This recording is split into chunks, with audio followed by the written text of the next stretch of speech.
What up, and welcome back to another episode here of the We Don't Smoke the Same podcast. Thank you so much for patiently waiting and joining us here. Thank you once again for watching on Wednesday as well. And yes, it is starting to get cold as hell already. Xavier, I don't understand. By the way, is my co-host Xavier. Welcome back. What's up, dog? What's up? What don't you understand?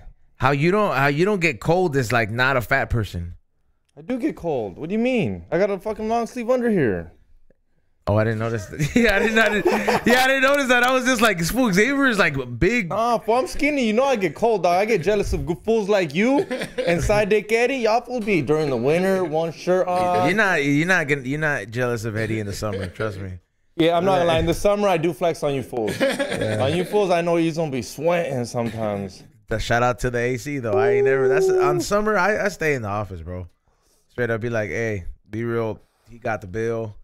Like I'm not finna be at home. But it is cold though. I see you with that dope ass beanie right there. Where can I get that? Yeah, this one is actually like an exclusive for all the people that are subscribed on Patreon. So if you're a part of the $30 tier, this is the monthly gift that you get for this month, just because it's beanie season. And believe me, I got something special for you guys for December. I'm already on it. I'm starting to get everything back aligned. But today's gonna be one for the books because I'm actually a big fan of this guy. If I haven't been following his career throughout the whole time, different stuff that he's been involved with, I've just been a fan of. So and then I got to, you get to know, you're like, damn, this guy's he's been doing it for a while. When you see the OG homies, you're like, hey, bro, these fools know him, and they tell you a little bit about him. Let's give it up and welcome the one and only Big Citric to the house. Ooh. Thank you so much for joining us, Citric. Anytime, man. Thank you guys for the invite, man. Where are you originally from, bro? Like, where were you? Are you like from the West Coast originally? Yeah. Grew up East LA, Boyle Heights. You know, everybody always says Boyle Heights and East LA. Always, like pre-Dodger Stadium. I think it was. I think Dodger Stadium was already. No, I don't remember, man, because I was born in 1968, so I don't even know, to be honest, the history. I know that they took over the ravine right there, child. That's what I was saying. Like I was But I think when I was born, I think it was already there, man, or they were building it or some shit, man.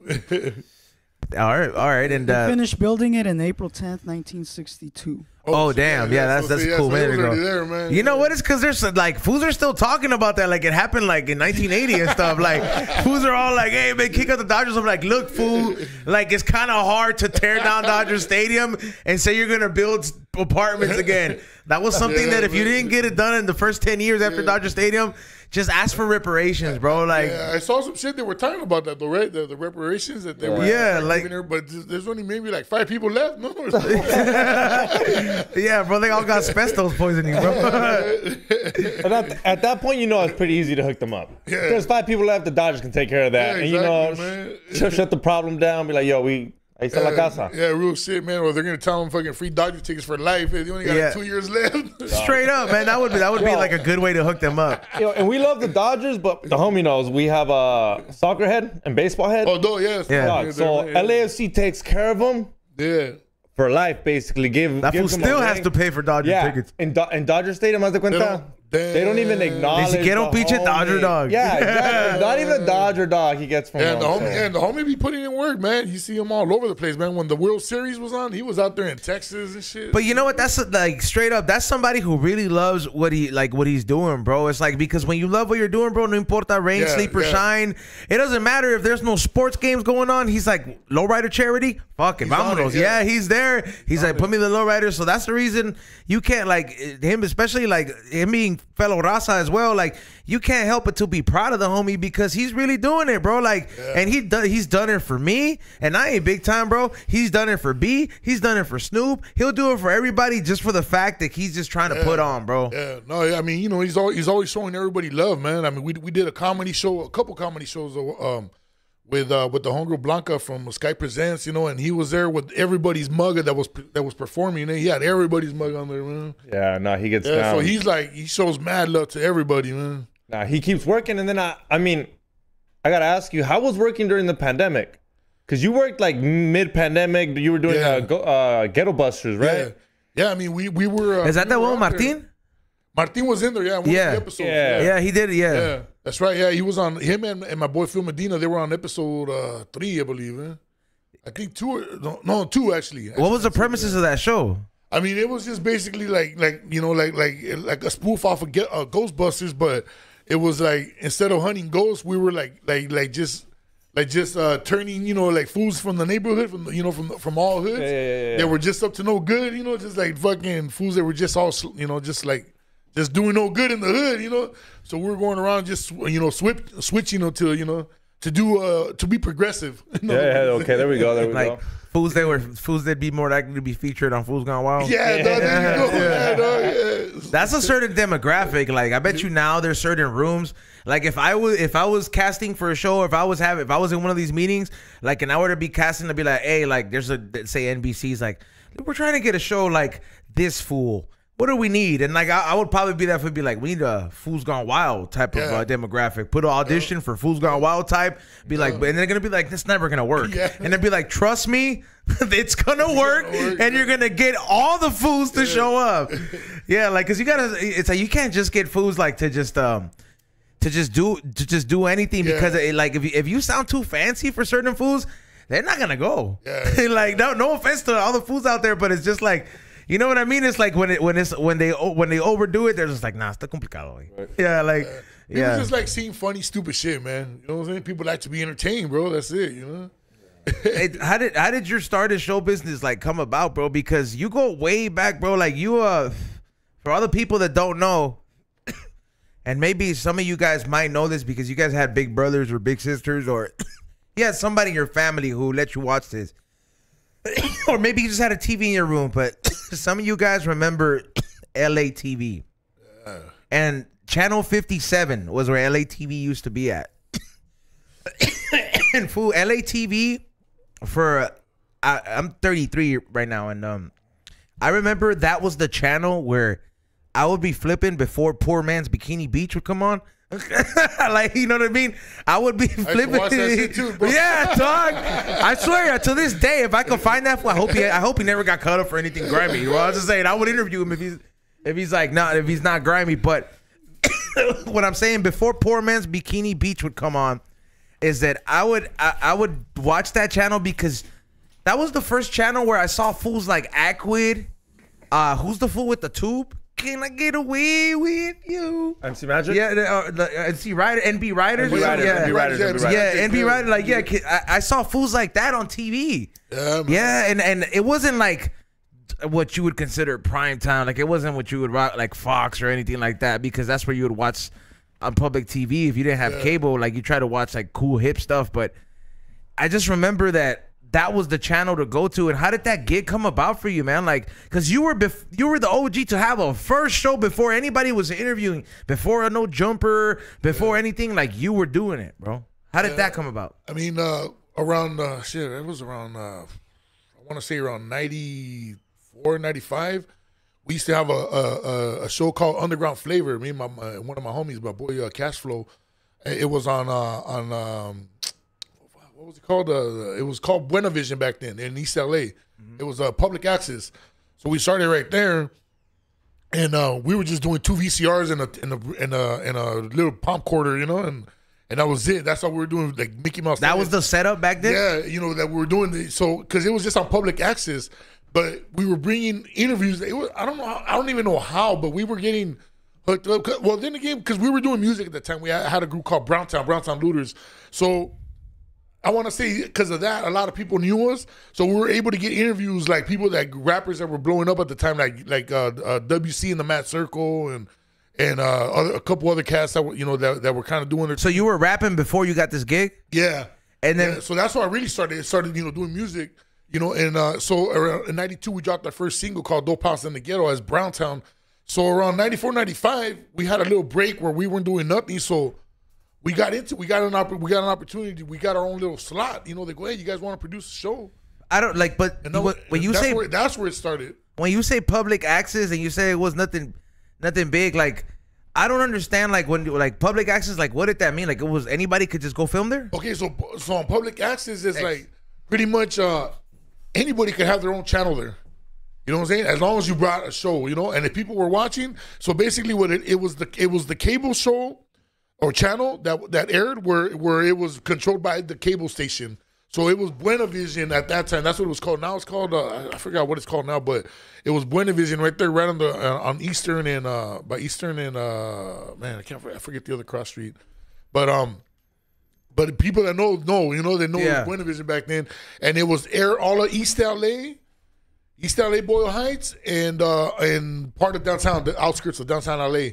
And so people would watch. So we had a nice little. So that's where it started. And then Richard, my boy Richard Estrada, that he's the producer that became of the hip hop show. Was he the boxer? No. The boxer was A-Rod, Rudy. That was your co-host, no? Yeah, he came in after that later. So what happened is that Richard was doing a show called Illegal Interns with him and Flavio Morales. And Illegal Intern? Yeah, that's what it was called. So they used to play all this alternative shit and just crazy shit on there all the time. And then so them fools, well, Flavio got a deal over at LA TV to go over there. And LA TV, this was before they were in Santa Monica. It was like a small little studio, like in the corner. I forgot what street. It was like somewhere out here in LA, downtown somewhere. And so they started from there. And then once they got bigger funding and they went over to Santa Monica where they're at, they got a bigger station. And then that's when they go, hey, we need a hip hop show. So that's when they asked Richard, you know, because I was, you know, Flavio's partner was Richard. He asked Richard, he goes, hey, bro, he goes, you know anybody we get to do a hip-hop show?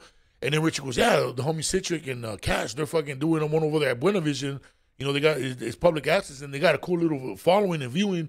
Let's fucking, let's bring those fools in. So you were already doing interviews too? Yeah.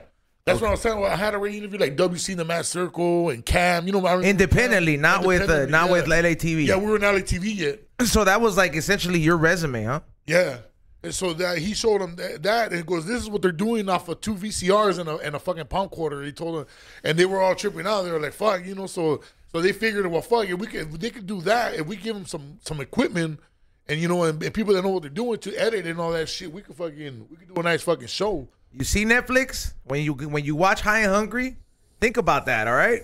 When you watch our food show, be like, this is just Ray and him and Jose. Imagine what they could do if they had a production company and put it with the right people, man. But that's crazy because, like, at that time, bro, somebody really that's a big ass chance somebody took on you, bro. Distribution company. Yeah. Man.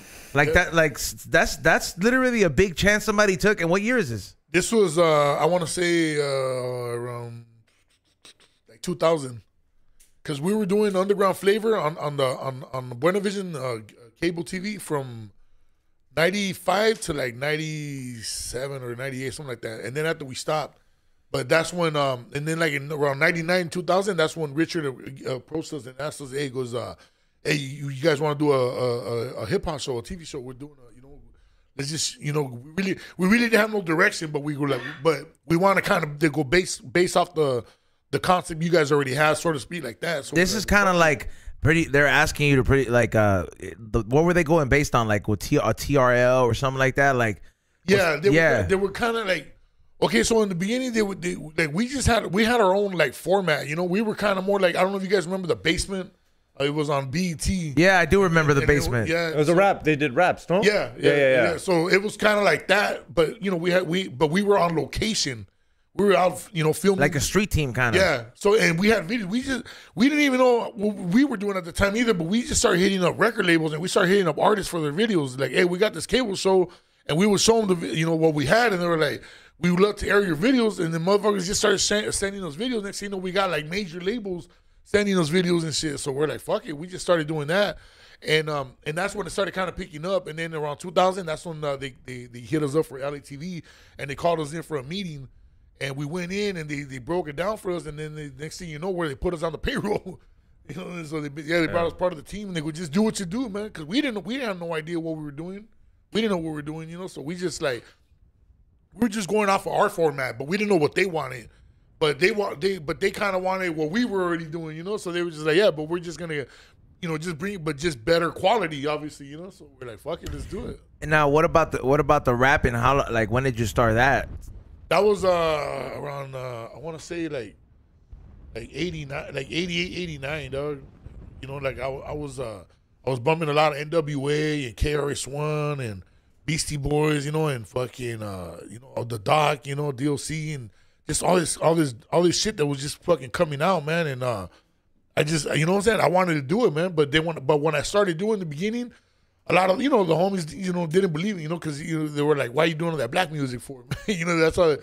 Because all you saw was black fools rapping. Yeah. So we would get heat like that. I mean, the only white boys that were rapping that were successful were the Beastie Boys, But you didn't really see Latinos until Mellow Man Ace kicked in, and then Kid Frost came in with La Raza, and that's when everybody all of a sudden started like, oh shit, we can do it too. Yeah, they started, and then that's kind of like around that time is when we started like, okay, like really putting shit out, and that's when we got our first deal, and we had a single called "Dope House in the Ghetto." This is like 1992, I want to say, So I had been rapping for maybe like 3-4 years before, we got that deal. And like everything, you always get fucked on those deals, man. If you don't know what the fuck you're doing, man, we were hungry, we just wanted to get something out that we didn't know. But the record did good for a single. It did pretty good, man. And it's just, but the business side, we didn't know the business side. Yeah. So it's just like, you were just like, look, I'm on a CD. Yeah. We cut the demo. We did it. The guy that was that produced it for us. And then that's when my boy is Skinny that we were talking about earlier. My homie Malo, he stepped in with some money. And, put the same, type of shit, like Easy type shit, Yeah. Put up the money and just get this shit done and fucking recorded a nice, clean demo, that was high quality. Because all our shit was just being done in the garage at that time. We didn't have no equipment. And to go to a studio back then, it was like, it was costing you some money, man, Not like now, now everybody has a studio in their crib now, Yeah, I mean, you could take it on the go, like. Yeah, I know motherfuckers recording in hotel rooms and fucking in their cars and shit, dog. You know what I'm saying? With technology now, is that you can do anything, man. So there's no fucking no excuses now, man. You know what I'm saying? There's no excuses, just quality control. Straight up, you can record in your car, but everybody can tell now if you're recording in your car. You know what I mean? Like because everybody can tell the different types of sounds. Are you the first one in your family to do music? Like before that, or what was your family like? Like. But before that, like, was your Mexican? Is both your parents? Or my parents are both Mexican.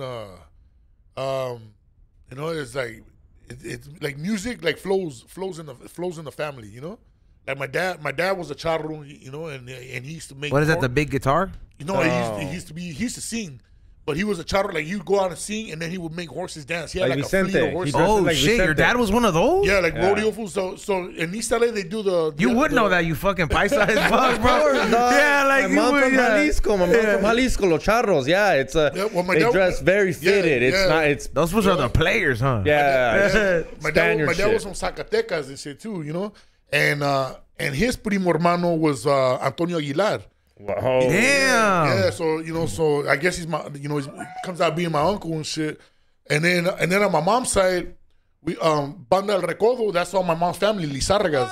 Yeah, like because Mexico they damn, use dude. Names.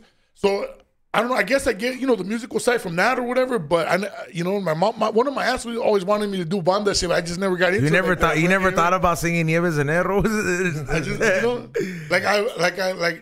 I could carry some notes, but I just never really try to like. What about flipping it on them and you just tell somebody to write you a country song, bro? Yeah, dog. It's not because I don't feel like country has a limit. Like you could be 60 years old and be like, well, I drive my truck. Yeah, you just. No shit. Yeah, it never goes out of style. Yeah, it never goes out of style. Johnny Cash pretty much singing in the deathbed, bro. Yeah, man. Yeah, but that is quite the musical background. I thought you were gonna tell me yeah, but that used to be a mariachi. Can also get no, but a charro, and then my dad used to front. He was the front man for fucking mariachi and shit. So.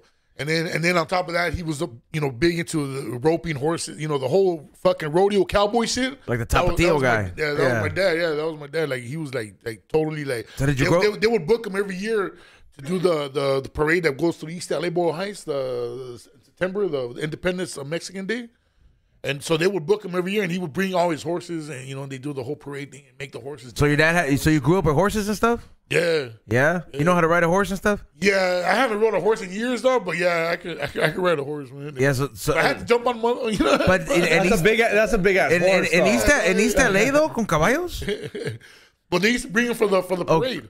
Okay, so so your dad had rancho or what? Yeah, in Hacienda Heights, he had a ranch. He had a fucking ranch with a bunch of horses there and shit, man. And then so fucking for the Mexican Independence Day for September, they would do the parade every year and going through East LA Boyle Heights, and they would book him to bring all the horses and shit and all his people, you know. And so he bring all his boys and shit, and they fucking make horses dance and do all these rope tricks and all this crazy shit right there, man.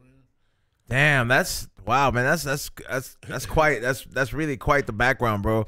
And then for you, what about like when you told them that you were rapping? It's like, ¿Cómo que vas a rapear? Yeah, no, everybody looked at me weird, man. Like, I'm telling you, man, it's like they were like tripping out. One of my tias, I remember, rest in peace, mi tía Toña, she used to always say, pues, yo quisiera verte cantar banda o rancheras, you know, and this and that. You know, like, she goes, the rap is cool, but, you know, I really want to see, you know, do some rancheras and shit or banda or something. Did they ever tell you that, Izon? Because you tried to, my family doesn't have like a musical background. Oh, no? Nah, nobody. I was just doing it just because I liked it. But but when you have that, you might actually, like, if you ever tried, like, you might actually discover something. You never know. Yeah, I mean for that music too, you're never too old for that, you know? Yeah. Rancheras or fucking banda style, you know what I'm saying? Although these days, like, especially with the whole new corrido game, it's looking like it's like a whole young man's game. Like, it's a whole different ball game right now. Yeah, bro. You don't see a lot of the older fools adapting to the corridos tumbados, you know? Yeah, it's totally different, man. But then again, the young fools can't do the old school corridos. Some of them fools can't hit those notes. Yeah, that's another. Yeah, thing, you know? So you know, they do what they do, but you know, I give them props for some of the shit they're doing, man. Like I'm not gonna lie, some of the shit is dope, man. You know, I hear some of the stuff. Yeah, I mean, then I hear some other stuff, and it's like, you know, I could do without hearing that. It's very much like what's going on with like hip hop. You know what I mean? Like some of it's dope. You're like, oh damn, I didn't think about doing this, and then you're like, some of it's like, come on, man. Yeah. Shit. I mean, you know, everything evolves, man. Everything evolves, you know, as time goes on. So how long was the run for LATV? 5 years, man. 5 years? Yeah, we did from 2000 to 2005. And after and what was going on? Like, what was your family's reaction when that happened? When you're like, all right, because you know, like were you doing the rapping and the interview at the same time, or because I was still doing Browntown looter shit, you know, in Browntown, and then towards the last year, like a year, two, maybe, I want to say about a year, the last year before I left LATV, the group went from Browntown to Pueblo Café. So I started doing Spanish hip hop. Oh damn! Yeah, and then that's probably the closest I got to doing banda because I was rapping. I wasn't really singing on there, you know. Yeah. But most of the album was banda, and only because the label, that's what they wanted, you know. Like I was just trying to do like straight hip hop, and they would have us like change up the lyrics and you know, you got to make it a little bit more simple because these people ain't gonna get it, you know. Like dude, like you know, hip hop is hip hop, you know. But we were coming from the underground mentality, come to the label that we got signed. They were a major label from Mexico, so they wanted full blown production. So they brought in a whole fucking banda to come in and drop after we had the songs already laid out. They brought in banda to just replay a lot of the shit, and then they just took out all the samples and whatever the instrument, and they just fucking left the straight banda sound in there. You know, fucking trumpets, trombone, you know, the tuba, everything, the whole fucking nine, man. And that was it. After that, the Spanish. No, well, what happened is that we did that. So when LATV, when I was getting ready to leave LATV, around that time, that's when I was working on that record. So LATV finished, and then at the same time, I was already transitioning into acting. You know, because you did Idiocracy in 2006. Yeah, and you're like we shot it in 2004. Oh, so you were in. Yeah. Oh, so you didn't. Okay. But it didn't release till like ending 2005, almost 2006. You say transitioning like. Because I wasn't acting. No, but what I'm saying is like, how did you even make that change? You're like, well, I was in front of the camera. Like, how did? Well, okay, the only acting experience I had prior to that was I did a movie with Damien Champa, which is Miklo from the Blood and Blood Out, that he produced and directed called El Padrino, and also I don't know if you guys ever. Yeah, it's free on YouTube. You can look at El Padrino, man. Heard of it. And that's the first time I met Emilio Rivera too. He was on there, man. Shout out to the homie in there, man. And so that I did background on that. Like I worked like maybe like 2 days as a background in one of the prison scenes, and as a prisoner. And and in 1992 I did another prison scene with it was on the Dr. Dre and Snoop Dogg a Little Ghetto Boy video with Booyah Tribe and Kid Frost and Proper Dose and all these old school cats in there. And that was but we were just like fucking around in the background like we're fighting in a riot. So that was the only acting experience I had. So when they came to me for Idiocracy, what happens is they came to my boy first, Sal Rojas, which is he owns a website called brownpride.com, and that's where they showcase all Latinos from all over, from all genres, you know. So the studio that was casting, that casting agency called Mary Venue, they were, they hit up, they saw my mug on that website, and they hit up my boy. How can we get a hold of this dude for we want to do an audition? And they also got a hold of the homie Tumex. You know Tumex? Yeah, of course. Yeah, he went for that role too. Tumex, the rapper? Yeah. He auditioned for that too, man. But I don't know. I didn't see his audition. How it went, But so what was the audition? Did you remember what they asked you to say? Was it very simple? Yeah. But okay. What happens is that they send my boy Sal hit me up and he goes, "Hey, these people are looking for you. They want to know if you're interested in auditioning for a movie from Mike Judge." And I was like, fuck, I know who my judge is, so I was like, fuck, But at the same time, I wasn't really trying to be an actor at that time because we were getting ready to go on the road with the Pueblo Café stuff. The label had a promo tour, and we were going to Miami to do all the Spanish shows, like Sábado Gigante and all that shit. Damn. And yeah, we did Sábado Gigante like in 2005. Damn, you met Don Francisco, dog? That's a legend, dog. That's a legend. We got to find this tape. Yeah, it's on YouTube. It's on YouTube, man. One of my cousins put it up one time, man. He recorded it, and he put it up on his YouTube page, man. He's getting them YouTube views. Yeah, so you look for Pueblo Café, Sábado Gigante, and you'll find it, man. But yeah, so we were getting ready to do that. So I wasn't really trying to trip, I wasn't really tripping on being an actor. And so I wasn't even going to go to the audition, but I ended up going. Long story short, I went, and the lady showed it to Mike Judge, and Mike, and the lady hit me up the next day. She goes, "Hey, Mike Judge saw your audition." Did you think you killed it? But did you leave out there and be like, "Yo, you just did it, huh?" Because they sent me the script, and I didn't even fucking read the script, bro. Because it was like that thick, dog. It was like a big ass script, dog. Like I would have done the same thing. So I was like, "Fuck." So then the lady goes, "Okay, I'm gonna send you the script." She goes, "Then I'm gonna send you your sides, what you're gonna learn for the audition." So I said, "Fuck it." She goes, if you have a chance, read the whole script. If you don't worry about it. Just memorize your parts or as best as you can, and just come in and fucking give it a shot. And so she goes, "There's no pressure." I said, "All right." So I tried to memorize as much as possible what I could of my shit. I went in there and I did it. And I'll be honest, I didn't even know what the fuck I was doing, bro. I had never auditioned in my life. That was my first audition. Is it the usual where you're like, there's the people waiting?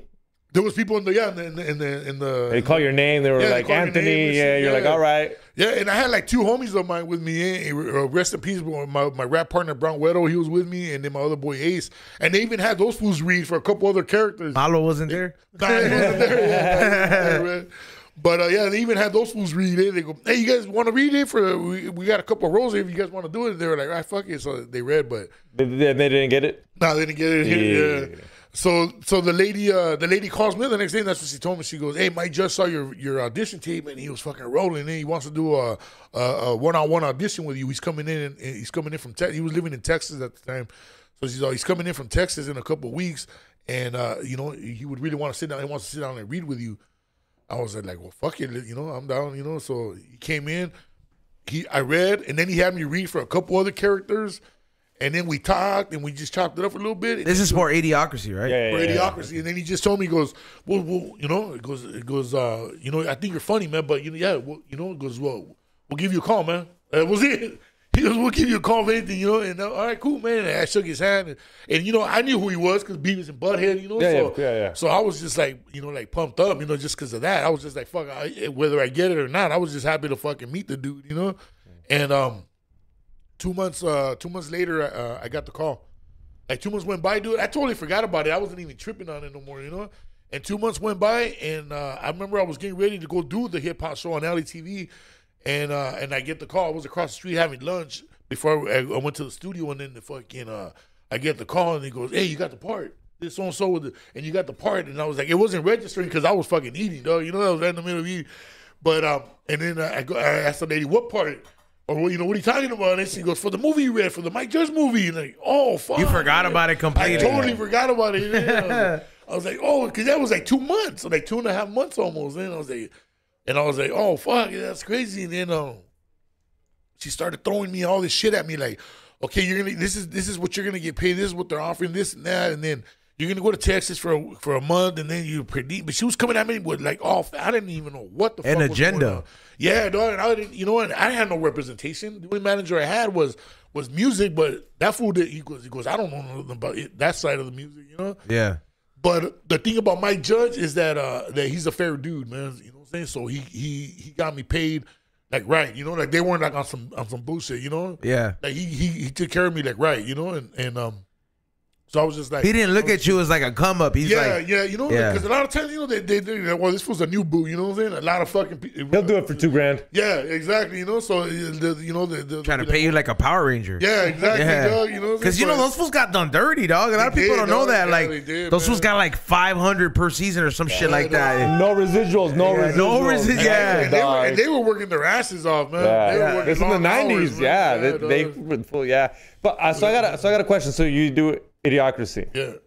You play the Secretary of Defense. Yeah. The movie comes out. We're living in this world. Are you like, fuck, I'm living in this movie? You thinking about running? Cause like, what are you thinking? Are you like, yeah, look at the president. Like, yo, I lived the future. I predicted the future. Bro, I'll be honest with you, man. I was walking around saying, like, I didn't know what the fuck was going on. I'm just looking around and I'm just tripping on all the props and I'm like, what the fuck, you know? And I see like a half fucking White House, you know, all fucked up, like half of it, you know, and then I'm just tripping out. I look, you know, when we're doing the Oval Office scene, you know, like the fucking wall's broken and you see the desk, you know, but the first day, where I fucked up is I didn't read the whole script. So I didn't really know. I just read what, you know, what I was supposed to memorize and that was it, dog. And so the first day is when everything dawned on me, everything hit me. Like when I started looking, and I was looking, because I got to see when they were doing other scenes before my scenes, whatever. And then it started dawning on me like, oh, okay, now I get it, man. It's supposed to be a bunch of dumbasses in here. You know what I'm saying? So, because I wasn't sure, I go, okay, I wasn't sure, you know, like I go, and then I started thinking, I go, fuck, yeah. So when I did the audition, this fool thought I was a dumbass and shit. But, yeah, you know, so then I got it. I started getting, because I wasn't too sure how I was gonna do the delivery on the Secretary of Defense, to be honest, man. You know, I just knew I did the audition. It is what it is, but I totally forgot even how I did the fucking audition. So now I gotta remember, like, okay, what exactly did I do? Because now it's like 3 months, almost 4 months in, you know, since I did the audition. I'm like, fuck, I couldn't remember shit, dog. And then but being able to see everything else that was going on for a few hours before my scene came in to play, then that helped me. Like you fucking connected the dots. Yeah, like, oh shit, I know how to act. I know who I'm gonna be. What I gotta do, you know. And I did it, man. And fucking man, they fucking when I saw it, I was like, when I finally saw the movie, when it was all pieced up, like a year later, a year and a half, they had like a little private screening. I was just like, oh shit. I was like dude, it looked fucking crazy, man. But you know, I was tripping out because, you know, the whole time, you know, I'm wearing a wig. Yeah. You know, so I had a custom wig. They even sent me to a fucking place in Long Beach, some lady that does all these fucking wigs and special effects for all these big time movies and shit. Like she's on contract or is it a store? She's on contract with a lot of these with a lot of major studios.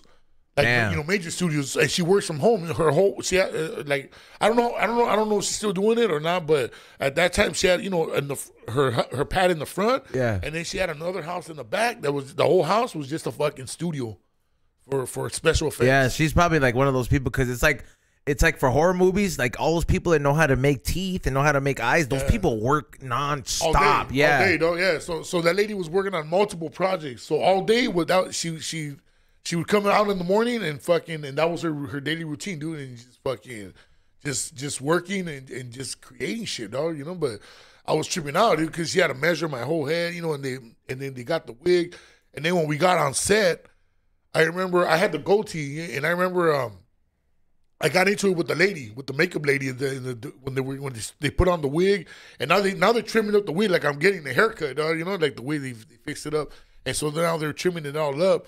And then the lady goes, okay, we gotta shave off your goatee and your mustache, everything, you know, like my judge just wants to like totally clean cut. And like, hey, but fuck. So I started arguing with her because I'm like, hey, nobody told me that, you know, and this and that. So we're going back and forth. And then the lady called my judge, and then my judge came in and he goes, well, he doesn't really want to like get rid of it, you know, his goatee and the mustache and all that. And I go, well, yeah, because I tell him that's my persona right there, you know. I can tell, you know, and I go, you know, and I still got to do, you know, I got to do rap gigs, you know, and so. And Mike Judge, well, it'll grow out quick, you know. And I was like, yeah, but you know, it's like I just, you know, like I don't feel comfortable with that. And then after he looked at it and he goes, well, why don't we just compromise, shave this part off, and just leave like a handlebar mustache. And he goes, you cool with that? And I go, yeah, fuck it, let's do it, man. So they did that, and that's how I came out like that, looking like Ron Jeremy and shit. Damn, that's crazy how that came about. Because I thought it was just, I thought that you were just like, I'm gonna rock this. Yeah, no, that was their whole thing right there, man. Yeah. Did you keep anything from the movie? Like, do you still have a pair? Do you still have a pair of those Crocs? Because that was before Crocs came out. Yeah. Like, and the Crocs became one of the most popular shoes. I think after Idiocracy picked up, once it became a cult classic, and then that's when fucking those Crocs just fucking blew the fuck up, man. All of a sudden, because I remember those Crocs, they were like fucking $5 for a pair. So they were around before when you guys wore them? Those were legit Crocs? Yeah, well, they've been around. They've been around for a long time. They were around, but they weren't really like popular. Nobody everybody was like, "Oh, these fucking shoes are ugly." Yeah, they were like $5 for a pair, I think, dog. Now they're like, I think like $50 or some shit, dog. For a pair. Damn, Crocs came out in 2002. I remember its first wave of popularity. It was pretty big. I do remember, like, cheap. I just, to this day, I don't own a pair, and I'm happy I don't. I thank God I don't. I'm cool if I want. Now they're $50, though. Yeah, like I'm just. Everybody keeps telling me they're comfortable. That they can no sé qué. I'm just like, look, bro, I don't care, bro. If I need help on my feet, I'm gonna go see an orthopedic. Yeah, like get something custom like that wig you got. You know? Now, what came after that? You did the George Lopez show? No, that came out like a few years later. What happened after with Idiocracy? We were on set having lunch one day. Mike approached me too about music because he told me, he goes, "Hey, I know you do music too, man." He goes, "I really want to hear some of your shit." And then I told him, "All right, well, we're about to drop an album, and I'll." You went back to the music after. The movie. So what happened is during that conversation, we're talking about the music. He goes, "Shoot me some CDs and let me hear some shit." And then all of a sudden, the King of the Hill came up. He goes, "Hey man, I really like your voice, man. Hey, would you be down to do an episode of King of the Hill?" And I was like, "Fuck yeah!" I was a big. Were you watching King of the Hill before? Yeah. Oh hell yeah, man! that's a dream coming true right there. So and then Danny Trejo was on there too. That's when Danny Trejo was Enrique. Octavio. Enrique, I think it was. Is it Octavio? I didn't know it was Enrique. Enrique's like, my wife left me. That's that's Danny Trejo. Yeah, but no, he's also he plays Dale's like a hitman, Octavio, the guy who was like, "What do you want me to do with him? You want me to make him disappear, Holmes?" Yeah. He plays like his little. No, like he played. Yeah, he played like a few of the Latino characters. He would do it, especially like when they needed like for Spanish and shit. They would use Danny and shit, man. So then he told me that, and then I did King of the Hill right after that, and then I ended up doing I think I did Harsh Times with Christian Bale and Freddie Rodriguez and Eva Longoria was in there, and then who else was in Noel G? Me and Noel G had a nice fucking part, man, together, Damn. Now and then after that, so I did those three. Like within a year, I did those three, and I was just like, oh shit, So I'm like, man, maybe this is maybe this is something I should pursue, because I wasn't really like I still wasn't really like tripping on it, but. The opportunities were coming. Yeah, because you did The Deported. That was that was a few. The Deported or Departed, fool? The Departed, my bad. The Deported. It's Deported, fool. Oh, okay. Yeah. Felipe Esparza's on it, dog. That's how I knew. I was like, it just sounds like something he would say because he's like trying. He's illegal. So you made me fucking question the movie. I was like, yo, it's Deported. Felipe Esparza's on it. Paul Rodriguez. Yeah. Paul Rodriguez, Michael Rappaport. Fucking man, that fool's fucking hilarious, man. That fool's and Nick Tertino, what's his name? Totoro, the one that always comes out in all the Adam Sandler movies and shit, man. The little Italian guy. He produced it. He produced it, put up his own money for it, and directed it and shit, man. Now that because I was trying to piece it together for the first time I heard your line on the King of the Hill. You're the fool in the van, huh? When he throw it, he was like, passenger. When he was like, my sister says this, and he throws Enrique out the car, right? Yeah, there it is. I was like, man, yeah, man. He's a huge fan. He loves King of the Hill, so like, it's funny how he connects the dots. Did you keep anything? Like, did you get any memorabilia? He'll buy it right now, dog. He'll buy it I'm just saying, like, did you get like a dope poster or something? Like, no, man. Because like, I think the only thing I kept might have been the script. Oh, that's sick, man. That is sick. They send you the script with your name on it. You know, like your name's in the background. Like they so I guess if the script ever gets out, they know where it came from, who leaked it. Damn, so that put your name on the script, but yeah, it's like embedded on there, and then you see like it'll say Anthony Citric Campos, but you see all the dialogue on there, the whole shit, man. Did you? That was an experience too, though, man, because I never did voiceover. Voiceover work is like one of it's. Well, yeah, what's the rundown? Yeah, I don't know how like that goes. Is it whole 360 from acting? It was. I mean, it's totally fucking. I think it's way more easier because, you know what I'm saying. There's no pressure, man. Because when you're in there in the booth, you got to do. They have you do each line or each like paragraph, whatever it is, like 5 times or 3 different times. And then they just pick. Yeah. You did that when you guys did the comic book for Be Real. Oh yeah, I remember you went in there Be Real on his. Yeah. Oh, it's dope. Yeah, on his. They have a whole comic book animation on their whole story. Yeah. And then I did his voice on the rapping parts, and then the whole. That's just dope, his whole life. Yeah. The guy had him say like say "be real" a couple times and then this one would say loud and then mad. Yeah. And then like so there it kind of okay, so that's the rundown. Yeah. It's the same thing, yeah. Same thing, man. So no pressure. There's no pressure, man, and they just pick the best ones, But obviously the guy that's directing, he knows, like, okay, yeah, this will work, And then they just save them, and then later on, when you see it all out, I was just like, oh shit, that's dope, man. Then I did a Squidbillies too. I don't know if you guys ever I love that. Man, that show was trippy as hell, dude. Yeah, it was. Like, I just remember I was like, I would watch it, and I'm like, I can't stop watching it, but I don't know why. Yeah. Like, I was the same way. I was the same way when I first saw Squidbillies. I was like, what the fuck is this? Yeah, that's exactly what you think, bro. Like. Sometimes you stare at it hard, you're like, what the? But it was just so fucking weird and funny at the same time. I was just like, I couldn't stop watching the show, man. I was just like, this is fucking crazy. It was like, you know what other show hit me like that? Tim and Eric. I never seen them. Dude, Tim and Eric was crazy, man. It was you just feel like you're watching TV like during drug addict hours, but just the commercials, bro. Yeah. Like where you're just like, what the fuck, bro? But it is like, I don't like if you ever tripped out or done anything like any barbiturates in your life, bro, and with the point where you're tripping. Like I remember, like I did. What was that thing I never was gonna try again, Ray? Special K, ketamine. Ketamine, K. Yeah, so I went down the K hole, and I remember my brain felt like a Rubik's cube. Like I think I'm back here, and then before the table will just start shifting, and I'll be moving, bro. But I'm literally just sitting here, and in my head I'm going through it. So, but I remember everything vividly, and I just remember this show made me feel like. I was going through that, not in a bad way, but like I didn't have to do the drugs. It was just crazy because just the random shit that would happen, bro. But it was one of those shows. Cartoon Network had. You know which one tripped me out? Have you ever seen Mr. Pickles? Nah, I never seen it. Bro, that show, it's about some dog and he's satanic and he goes and kills people. Yeah. But if you if you don't know what you're watching, for some reason you catch that on mushrooms, it's gonna kill your trip. You've never seen Mr. Pickles? No. It's like right up Jason Ross's.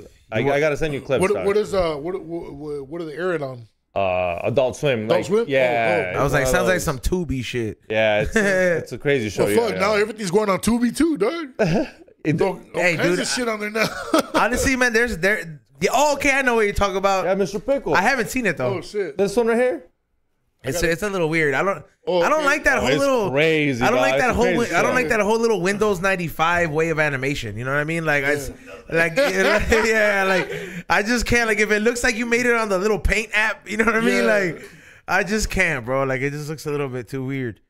How did how was it working with George Lopez on that show? Like how did that come about? Was that one came about in 2015? I got the call for that. And so basically the guys that were executive producers for the show is called Lopez. John Ausler and Dave Krinsky, I had worked with them before on other shit, and they worked on Idiocracy as well, and Silicon Valley on HBO. I don't know if you guys ever seen Silicon Valley. Yeah, that's a great show. Sounds like a show. That one was a good show too, man. I was on there on one of the episodes on episode. I need a new show to watch, so I might just watch that. episode 5. And so those guys they're all creators with Mike Judge on Silicon Valley and then and writers. So these guys for a couple years they were telling me, goes, hey, we got some shit in the works. We're working on some shit, man. We want to fucking we want to put you in some shit. And I was just like, hey man, whatever, man. You know, I'm always down, man. Whatever you guys got, just shoot it, man. You know. So I never really tripped. I was just like, okay, just going along with the flow and just keep doing what I'm doing. And then eventually one day I got the call for the Lopez show that they were shooting the pilot for a new show for George Lopez that was going to be on TV Land, and they wanted me to play his driver and bodyguard Manolo. Yeah. You know what I'm saying? So I didn't even have to audition for it or nothing. You know, they just fucking said, come in for the table read. Damn. And come in for a table read. You're gonna meet George and a couple of the cast members that we're doing. Well, not the full cast members, but just the ones that we're using for the pilot. It was a presentation pilot. It was supposed to be only like 15 minutes. So I said, all right, cool. So that, we met up. I remember at I think it was at Sony Studios and shit. Early in the morning, like maybe it was early for me, like 8 in the morning, and. Fucking, I walk in there and I'm the first one there, so I sit down and I put my laptop down and I'm going through the script, you know, just memorizing the shit, you know, because I was just like, man, I got to be on point with this shit because, you know, it's fucking George, man. Like, I got to read the script for this one. This is an Idiocracy. Yeah. You know, well, I was already in, you know? So I was already in, so yeah. When I did Idiocracy, like I said, I wasn't even trying, you know? I was just like, and then I was just like, fuck, I was like super new to it. You knew that? Did you know that fool before, George? I met him one time, and in a green room when we were doing, we were performing at some cable show in East LA, that same place, Buena Vision. You were doing comedy? No, I was there performing music. Oh, music, okay. And George was in the green room, and then we were getting ready. They were getting ready to interview us, and George was in the green room. But I told him that story, and he goes, "Fuck, I remember that show, but I don't remember." Fuck, he goes, I was lit. Yeah. But he that was my old liver. But he remembers, he remembers going to that show, doing that TV show.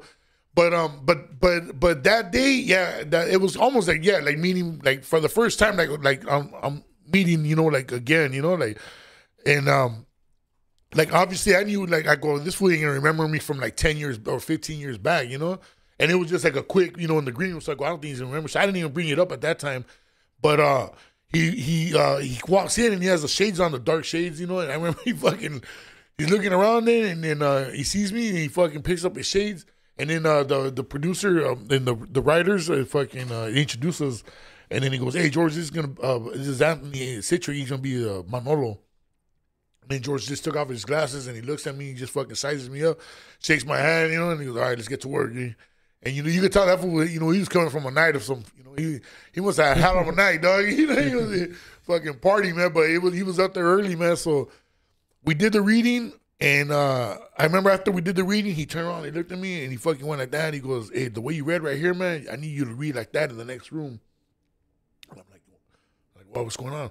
And I go, "We're gonna fucking read for the TV Line executives. They're in the next room waiting for us. You know, this was just like a practice run and shit. You know, oh shit, just to get our chemistry going or see what the fuck where we at with it, you know." And you know, that's to see if they need any change ups. So we went into the next room, dude. There was like about 20 fucking network execs, yeah, dog. And they were all getting coffee and donuts. All white? All white, dog. All white, dog, yeah. And they had a fucking long ass table, dog. And it was me, it was George, and right in the middle, I sat next to him. And then they had a couple other cast members on this side, a couple on this side, but me and George were together. And you know, all the network execs, they sat down. They had chairs right there. It was like a play, dog. It was like you know, I had never done anything like that for sure. You know, and like in high school? It looked like a play, but we were reading though. Yeah. So we're all sitting in a long ass table, and they're in front of us like 20 execs, and they fucking we did the shit. And when it came to my first line, dude, I fucking stumbled, man. Oh, I stumbled on my shit, and then I feel George like looking at me like that, but then I caught it right away. You know, I caught it, and I kept going, whatever, and it went good. And you know, the execs were laughing the whole time, so it was like we're doing a play. and we're doing it live. So, but it was weird because it's like they're like the laugh track, you know. Yeah. So those motherfuckers ain't laughing. It's not funny, you know. But those motherfuckers were laughing. So yeah. So after that, they go, okay, we're gonna shoot the presentation pilot, and then we shot the presentation pilot, and then like a year later, they did what they had to do with it, man. Like a year later and shit, we get the call. Because still at that point, I didn't know if I had the part for sure or not, you know. But the execs kept telling me, nah, it's in the bag, man. You got it. You nailed that part, man. You're good. Don't even trip. So they kept reassuring me, you know. But TV Land wasn't 100% sure yet, you know. Like they still wanted to fucking audition more people. And the executives, John and Dave, they kept saying, nah, that role is all Citric right there, man. That's fucking Citric. That's it, man. You know, he goes. There's no buts about it, man. You know, that's him. And so they kept going back and forth. And then in TV Land, they did one of those what are they called, focus testing, where they get a group of people, you know, and they play the shit, and maybe there may be like 50 people there, you know, and then they have them take, you know, like a survey at the end, you know, to see, you know, how well they, you know, and they have all the names of the actors, you know, and the roles, and you know, so they kind of rate you and all this other shit. And so the first time they did 2 of those, TV Land wasn't like really convinced after the first one. I did pretty all right, but the second one I did even better. And then that's when TV Land was all right. Fuck it, you know, Citric's gonna be the role Manolo, and then they just went with it. And then like a year later, we shot the fuck. We went to work, man, to shoot the whole season. So we ended up doing 2 seasons, season 1 and 2. Oh, right off the bat? Yeah. Damn. Yeah, they locked us in for 2 seasons right off the bat. That's dope. I told you that show's like revolutionary. No, I know bro. that, but like usually very rarely do you hear that you get 2 right off the bat. Yeah, and we were gonna get a 3 too, but I don't know what happened. And you know what I'm saying? Everybody says that George got into it with the network, you know, that you know what I'm saying? Because they weren't, the network was promised a bunch of shit, and they weren't delivering, you know. And George got on him about that, from what I hear. You know, I kind of heard like that. So like that episode with the with the airplane, they had to fire all the workers. I get all the parts, and he's like, I'm not gonna let you tell me to fire me, people, Mel. Yeah. I watch a lot of TV, dog. That's why I fucking love that shit, bro. I've been one of those kids, but for me, it worked out differently, bro. I was fortunate enough to see like everybody that I grew up watching TV. I've been fortunate enough to interview them now. That's dope, man. Like, you know, whether it's been on my show or like with B Real on his show. And it's just like, to me, it's a trip because like, bro, I love TV that much. That's dope, man. Yeah, where I'm just like, I get invested into that shit. That just means his parents didn't love him at all. You know what I mean? Fuck you. My parents love me great, bro. Like, they love me great that we got a new TV whenever it came out. You know, in the 70s, when I was growing up, dog, that's all I was watching fucking, you know, Sanford and Son and all these old school fucking shows, dog. And, you know, and it's crazy because a lot of the shit that you know, I was watching like Three's Company, and that was my shit, dog. I used to watch all these fucking shows, and it's crazy because now I'll watch them. I'll go back sometimes and watch them like on Pluto TV or whatever, and I'm sitting there, and a lot of the jokes that I didn't get back then, I was like maybe 10 years old. Like I get them now, like, you know what I'm saying? Like there's a lot of shit I didn't get, so a lot of the shit that I watch now is pretty dope because that's how I feel now with some of the jokes. I was like, no, I'm old and perverted. like you're like, I was like, why didn't I get that before? It happens like straight up, man. Yeah, man. But yeah, you know, I grew up fucking watching TV. My mom worked long hours. You know, she was always at work, though. So you know, same here. If it wasn't for my grandma, me and my little brother would have been home alone. Hey, so I what is it? You were in Grand Theft Auto 3, right, or 4? 4 or 5. 5. 5, yeah. Like it's one of the popular, like, regular foods, right? Yeah. So you're one of the food. I did not know that, and you know how I know this food? Because I'm that kid that fucking would go around running the whole sidewalk over, punching people, just because I wanted to see everybody's reaction. I was like, what does this fool say? Yeah. And just like, I get the voices, but yeah, you're one of the characters as the population, right? Yeah, no, yeah. There's I don't know. There's a couple different sections where I come out, huh? You do have like a tow truck kind of guy voice, bro. But, but you know what? But it's crazy because I'll look for it. I'll say it. The character almost looks like me though, but it was like an old school cholo with the bald head and the fucking, you know, the goatee. You know, and it's funny, man. But But I barely heard my voice. Like maybe I want to say like about 3-4 months ago.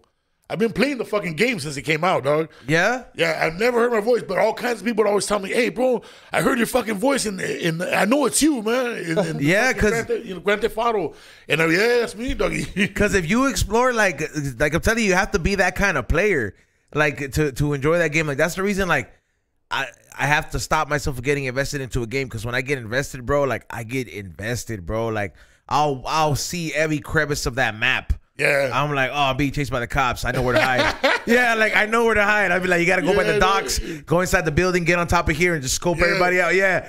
I just like I get invested like that. So like I do the same. I would know like be like, I know what the airport people would say, where the docks, where the taxi drivers were at. Like I would go around and punch everybody, bro. Like, I was tripping out because I was playing it the other day, and I finally heard it. I was like, you socked yourself? Yeah, almost. Yeah. Not that I don't believe you, but obviously I looked it up, and there's like a forum for GTA, and like your face pops up, and it says Big Citric actor. Yeah, so like yeah, it's pretty tight. Like it just says GTA Wiki, and I was like, yo, that's tight. Yeah, that's dope, man.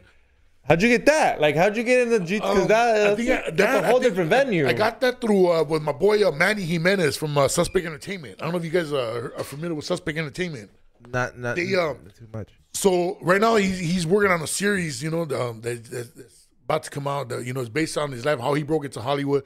So back in the early 2000s, he was like the it guy to go to go-to guy that for cholos, that because when Hollywood started knocking on doors, they wanted authentic fucking cholos and all these gangsters. He was like the homeboy industry. Manny was the fucking plug for that right away. You know what I'm saying? So you know, it was him, and then you know, Noel G was one of the first ones on the scene with that. You know, So them together, they were doing a lot of shit. But Manny was running an agency called Suspect Entertainment. When Hollywood called for the cholos, they would call Manny, man. Dude, he had everybody fucking working. Motherfuckers were coming straight out of prison, going to work, man, as actors. Yeah, bro, it's like that sounds like he was like the Greg Boyle of the agency, bro. Yeah, if you look him up, Manny Jimenez, Suspect Entertainment, and it'll come up. And so nowadays he's just writing, but he's working on producing his own series of how that all started, man. But yeah, he made the news all over. You know, he was like on Entertainment Tonight and interviews and all that shit back in the days, man, because dude, there was you know, the closest fucking, I mean, if you look at Blood In, Blood Out, dog, I mean, you know, like the closest fucking homies around there was like fucking Pete Vasquez that played Chivo, you know, and I mean, there was a couple of fools that were like OG, like, veterano cholo, you know, not veteranos at that time, but they were OG cholos and shit, you know. And the rest of the fools were just fools that were just putting pañuelos on them, you know, and you know, they were actors, real actors, you know. It's like some of the fools from Training Day. I just rewatched that movie, and then you look at it, you're like you could tell, like that's a perfect movie. Manny provided all that. Matter of fact, Manny's in that scene when they're walking up the stairs going into fucking. Who's Manny? Is he the big fool? No, he's a little short dude, but he was stocky at the time, and he was right there on the stairs. He's just standing there, just mad dogging and shit. But he was, you know, provided a lot of the fucking him and Noel provided a lot of the because when you look at that cast, bro, like some of them ain't even like Mexican. They just look Mexican, like the fool, like the original fool, where he tells him, he's like, fucked up, man. You tried to snipe me in my own pad. You remember that? Yeah, you remember like that dude? He's Armenian. Yeah. Like that dude, he's Armenian. He's a hell of an actor. Yeah, man. He is, bro. I've seen him on a bunch of other shit. I'm like, dude, this motherfucker is dope, man. Yeah, like he gets down, and then the other fool, he's like, get up from all the homies. Yeah. He's been acting too for a minute, doing the same shit too. Yeah, he was in Breaking Bad as well too. Yeah, he had a few episodes. He had a dope ass role in Breaking Bad. Yeah. He was the tweak. I think it was Tuco he crushed the shit up and just snorted the crystal, bro. Yeah, Tuco, right? That was, and then he went wild because his whole thing was that he made some crazy shit. He made some potent ass crystal, dog. Yeah, dog. That was a crazy movie, but a lot of those fools, dog, they've gone on to do a lot of things. Like, is that guy Manny? Is he providing the cast for did he get involved in the shows like This Fool and shit? Nah. Because already this fool is already more, more already now like real gangsters. No offense. Well, you know, I mean, you know, it's just it's just more like now there's more access to Hollywood. At first, like I said, Manny was the guy. So you had the agency, but now there's like 25. Yeah, there's Instagram. There's Instagram. Yeah, you can just hit them up. Yeah, on you Instagram. go on Instagram now and find. Back then there wasn't no social media like this. Yeah, bro. Like honestly, like that's very true, man. Like just there's a lot of agencies out there that like just they'll work with anybody, bro. Like I've been so hesitant to just look for it, but like I know at some point, man, like I'm gonna get tired of doing this shit by myself. When he takes the beanie off, he looks like he played like a good Border Patrol agent. Yeah. I don't know why. Like he just gives me that Border Patrol agent. Maybe not with the beard. Citizen one, not with the beard, bro. Like when I didn't have the beard, I for sure could pull off a good fucking cholo in the fucking movie. He could play it off a good cholo or something, dog. Like he'd be part of the homies industry. He'd be like, I just know I was like, a couple different roles, man, with the beard and everything, dude. Oh yeah, for sure. Like if I shaved it off, for sure I could fit into the old school cholo thing. If I kept it on, I could make a good biker. Yeah. Like fuck yeah. Yeah, like get on Mayans and shit, man. Yeah, bro. Put a bunch of rings on like how I used to have it before. Yeah, bro. I used to roll on like all that stuff. I remember that I don't know, those fools have always been sick. Like just that crazy lifestyle to just be committed to just be on a bike, bro. Fuck that, bro. Wild, I wouldn't be able to do that shit, bro. Like just be like, vámonos a la verga. Like no, that's just wild, man. Like no tengo casa, no tengo nada, just vámonos. Like fuck that. Your cars are like, it's like your second kick it spot. Yeah. Like, you can smoke a blunt, you got your charger, you got snacks.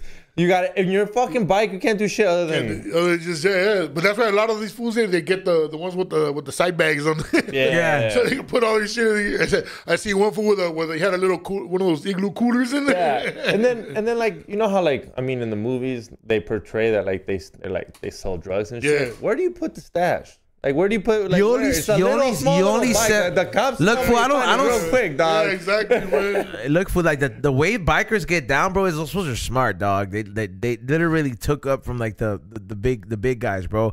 These fools get certified jobs, bro. Like some of these fools are blacksmith. Some of these fools fucking know how they're welders. Like they got real manly ass jobs. Some of these fools and and you know how I know because I used to when I used to work at a car dealership selling cars during college, I used to take these cars to this one smog shop that they used to pass cars and shit. And like food, like this whole fucking car complex, one of these spots painted, one of these spots did welding, one of these spots did smog check, all the same biker gang. Oh shit. Yeah, just different leases. And then the moment they got busted, call cousin such and such or call brother, put the lease under his name, open the smog shop again. It's crazy, bro. Like these motherfuckers, that's how they keep it going. You think they're rolling around a stupid motorcycle with the bricks they gave here? Like, nah, bro. Like they're smarter than that. Nah, dude. That's why I can't watch Sons of Anarchy. Yeah. How you gonna tell me you don't know who killed you when they leave with the biggest? I don't know who killed me. Yeah, I know exactly who killed me, and if there's two, it was one of the gangs at the end of the day. I don't know, dog. That show to me was always a trip. I'm like, man, these fools so loud. They're using like silencers on their guns, but they leave on motorcycles. But the motorcycle sounds loud as fuck. Yeah.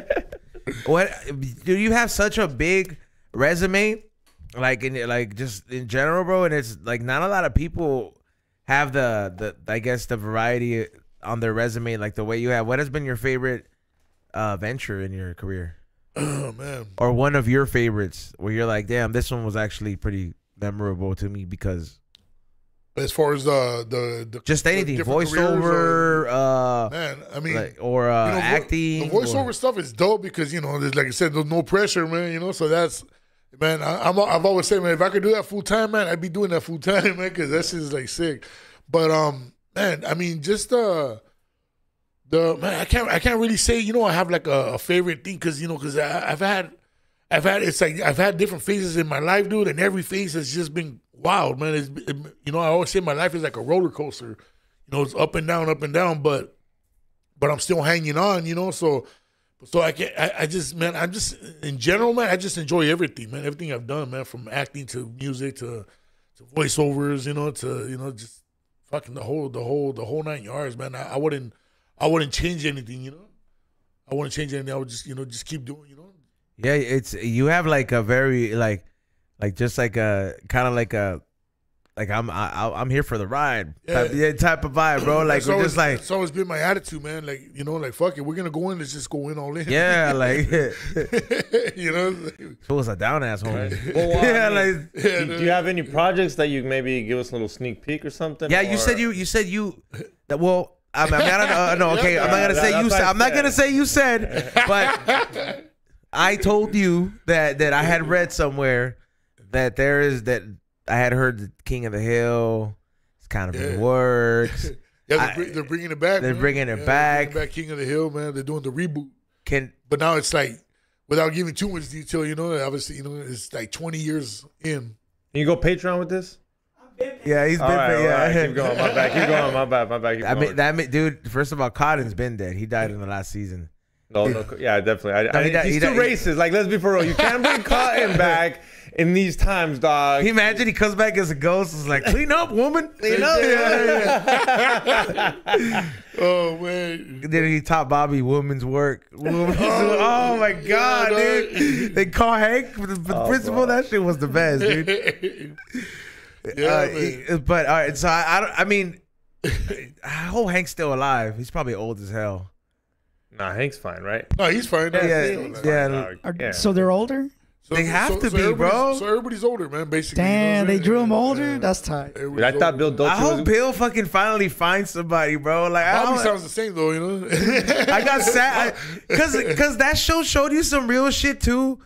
And then looking at it now as an adult, when I look at the episodes and I look at sometimes where I'm like, man, if it wasn't for Hank, Bill se hubiera matado. Yeah. That's what I Like, thought. like, yo, like if it wasn't for Hank being there, like Bill would have hung himself. No. It just got through all this shit. And it shows you, It was not for Hank Hill. It was for Peggy. No, it was. He was there for Peggy. He was waiting for Hank to die so he could come in and scoop in on Peggy. Hank was never gonna die, bro. Come on, dog. But I'm saying Peggy. that Hank was there for Bill because the reason, like, Bill went through some fucking fucked up shit, bro. He had the epitome of a toxic relationship, bro. Like Lenore fucked him up. Yeah. Just like, I remember when she comes back with the old like, and it just like did some fucked up shit. That fool's like, She was hot, though, the Lenore. military experimented on him, bro. The reason he's fat and bald is because the military injected him with like some serum to like, and it's just fucked up. You feel bad, and then he's fucking like, he's a family from. Some fucking like Louisiana stated he has a cousin who won't let him sell the recipe. It's just I felt bad for him, dog. Yeah, no, it's a whole wild He's just story, salado, man. dog. Yeah, his background on that is wild, man. So are you can you say if you're involved or are you going to be back maybe as a voice? As far as me or Yeah. So basically, my character is Emilio. He's a recurring role. And then they have me doing one-liners from like all the Latino roles. Fuck yeah, dude. So hell yeah, man. That's fucking sick. It's like I'm taking over Danny Trejo's spot now. Dope. Because Danny Trejo used to do all the Latino voices before, you know. This might be a little too much. You don't have to, but it's. Remember he was like, no, what is he? He's like, look, I love Jesus too. Yeah, he was like, that's not Jesus, it's Rob Zombie. Shut up. Is Del Gribble still like a full-on conspiracy theorist? Probably now more than ever. That's what I'm saying. Like, R.I.P. He's dead. Yeah. Oh damn! I forgot. Yeah. See, I'm pretty sure like he probably can't even comment on that, bro. Just because it's I don't know what's gonna happen with that, but see, I only got into like maybe like 5 episodes because we did 5 episodes and then the strike hit. Oh yeah. So we went on strike. So now we're getting ready to go back to work. Now the strike is officially over since midnight last night. So now we go back to work next week. So yeah. So Does anybody know the rundown of what the strike was? Do you know what the deal was? Nah, I don't think I can't really speak too much on what the deal was yet. You know, like because they're still sending us by pieces. You know. So, but you know, they were able to come to an agreement. You know, both sides. You know, where it made sense. You know, because they were going back and forth. I think it was like 118 days. Dude, they were. I mean, I drove the other day and I thought not that I thought it was over, but you know, you're not in it, so you forget about it. You're driving, you're like, oh shit, these fools still protesting. They were outside, just fucking. Yeah, Warner Brothers. I went out there a couple of times, man. We went. They're like, no more cup of noodles. They finally came to an agreement, man. It was like, man, I was just like, finally, everybody was saying the same shit. Like, man, dude, if just being a fan of the show, I'm gonna take a guess in how they're gonna play off Del Gribble. If they play him off as dead, if they don't replace him as like how they did Dumb and Dumber and they got like a fake fucking Jim Carrey. I think it's hard to. No, okay. recreate his voice. What I'm saying is like if I'm gonna put myself, because I've seen a lot of directors' cuts. I would say that they're probably gonna kill him off and say smoking killed him. Like that would be kind of crazy because I thought he was gonna get abducted by aliens. Nah, it has to make sense and it has to be real for everybody. Like, you could He's gonna be back, or dude. dead ass he gets a stroke or something, bro. Like if they plan to kill him off, if not, they're just gonna get another character because they're like, look at all the money we could make. Fuck that. Well, here's the thing too. In my theory is they could always get another dude. Yeah. Because I mean, how many people know how to mimic these voices, dog?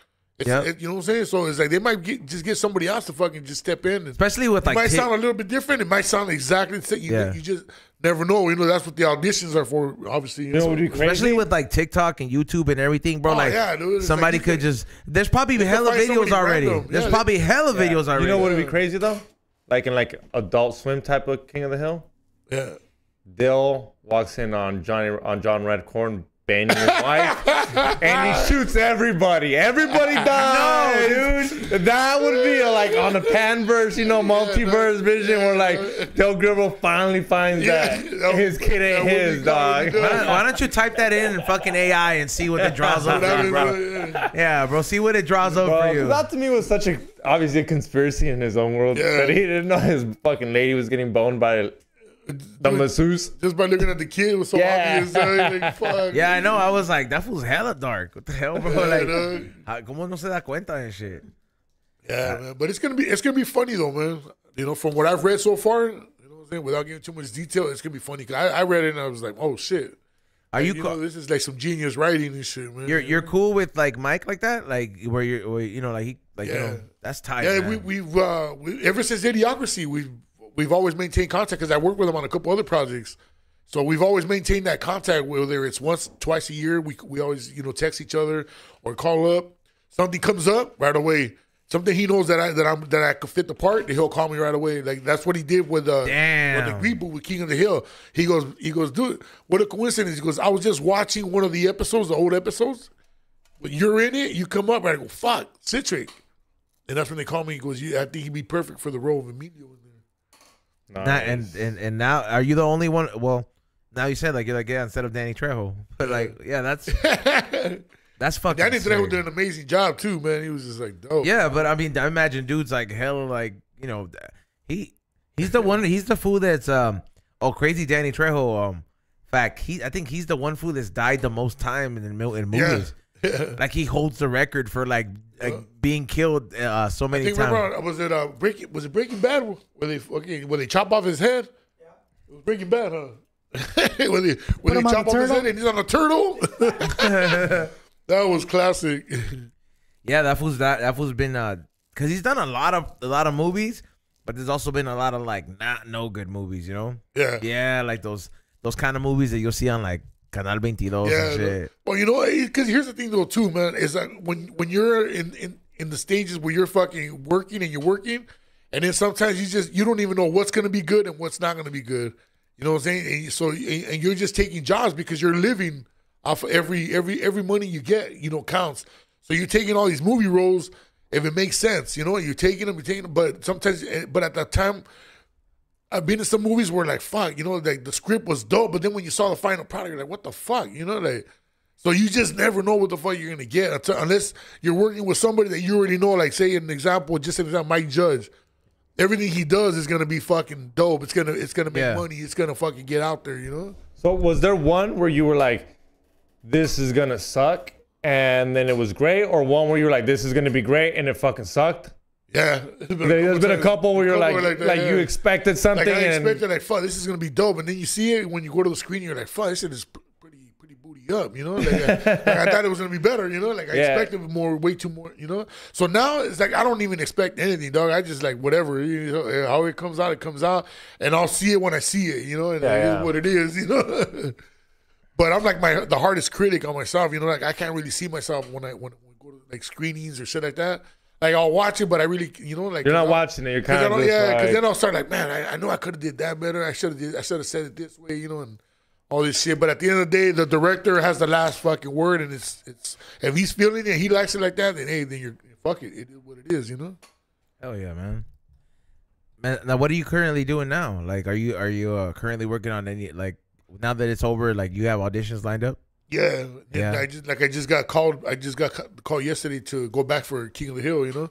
So we start that next week again. So nice. They were waiting. Yeah, they were waiting, dog. Holy shit, yeah. As soon as they got the official word wasn't even out there, you know what I mean? But they already, you know, had It's supposed to be, they were calling everybody already be, hey, back to work next week. What's the schedule like, man? They were talking to this fool like the cops before OJ their trial when they knew he was gonna get out. They're like, hey, you might want to shave. You look good today. Yeah, don't let anyone know the strike's over, but it's over. Yeah, that's some real shit.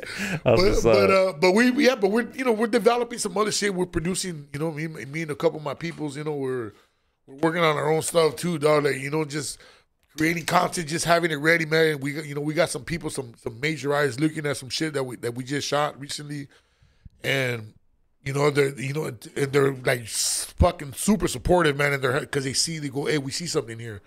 They go, so let us give you these pointers and let's do this. And so we're editing it up, you know, with my boy Ricky and Phil Medina, you know, and you know, we're just kind of like in that spot where we're just like, okay, let's get this done, and we still keep working with the major studios, but let's do this independent shit so we can fucking get our own shit out there, man, and just, you know, just create our own jobs and create jobs for other people, man. You know what I'm saying? We want to do animation as well. You know, we just want to fucking do our own production, dog. Just where we don't have to, like, something ever happens, some other shit, you know what I'm saying? We don't have to fucking rely on the majors, you know? Yeah, like independently producing. You know, yeah. So if we could just do it independently, man, and that shit, you know, takes off, and we still keep doing stuff with like major studios and all that. Fuck it, we keep doing that, but that's not gonna be our only fucking, you know, like, oh, we gotta rely on these guys, you know, like we got our own shit on the side too. Fuck it, you know. Yeah. You know, all these platforms that are out now, you know, it's like, dude. You could fucking literally shoot a movie, get it done, and then fucking get it on Tubi. And then after that, it's up to you how much money you want to put into it to market it and get it out there and let people know. And then Tubi, you know, once you get on Tubi, you get an account. You can see how many streams and how much money you're making, you know. So the more you promote it, obviously, the more you put it out there, you know, people are going to fucking stream that shit, you know. Damn, High and Hungry coming on Tubi. Yeah. This is me and the homie here produce a food vlog. We've been doing it for 5 years. Dope, it's literally called High and Hungry. So we do what Guy Fieri does, but we do it high. That's dope. And it's like it showcases like it goes great because like we've been the first to interview and showcase restaurants that have ended up on like the Michelin list, bro. Like that are on that kind of list, and some chefs that have gone up to be like crazy restaurant chefs and all that stuff, and we like documented all this kind of stuff, and we just. But it's like we know it's. I gotta check it out. We already know how it is, you know. Like there's still a lot of stigmas out there. People just think they're like, oh, this content can never go nowhere. But you're right. You have to keep that independently, and like you have to keep that independent train moving because you never know when it was not gonna pop off. Yeah, you know, and it's just you gotta find that niche, you know, and you gotta find that crowd, dog. That's it, you know. But if you're doing it independently, yeah, you ain't never gotta worry about anybody else, man. Just coming looking for you. You know, technology now is just like, dude, you know what I'm saying? You can do all kinds of crazy shit now from your pad. Yeah. You know what I'm saying? You know what I'm saying? So it's just like, man, that's why I always encourage people, man. Just keep putting out content, man. Just keep doing what you can do, man, on your own, man. Like a lot of the actors, like when you saw what happened when, you know, during the strike, you know, during the pandemic and all that shit, you know what I'm saying? But if you're producing your own content and you know, you got your own accounts with all these different, like, you know, like Tubi style fucking companies, you know. I mean, shit. I don't know. What are you guys airing on that cookie show? Oh, it's on YouTube and it's on the Be Real TV network. Oh, okay, yeah. See, if you can get it on more platforms, you get it.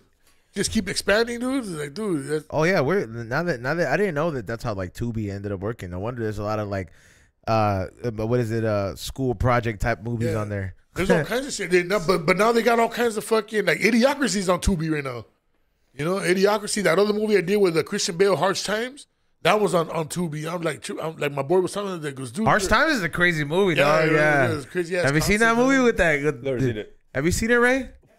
With the cop that's a trigger happy cop? That's Christian Bale, man. Fucking Batman. The one that played the Dark Knight. Fool, but that fool's a crazy, like, when he pulls the cholos over on the sidewalk. He's a crazy actor. He's the same one that did The Machinist, right? Where he gets super skinny.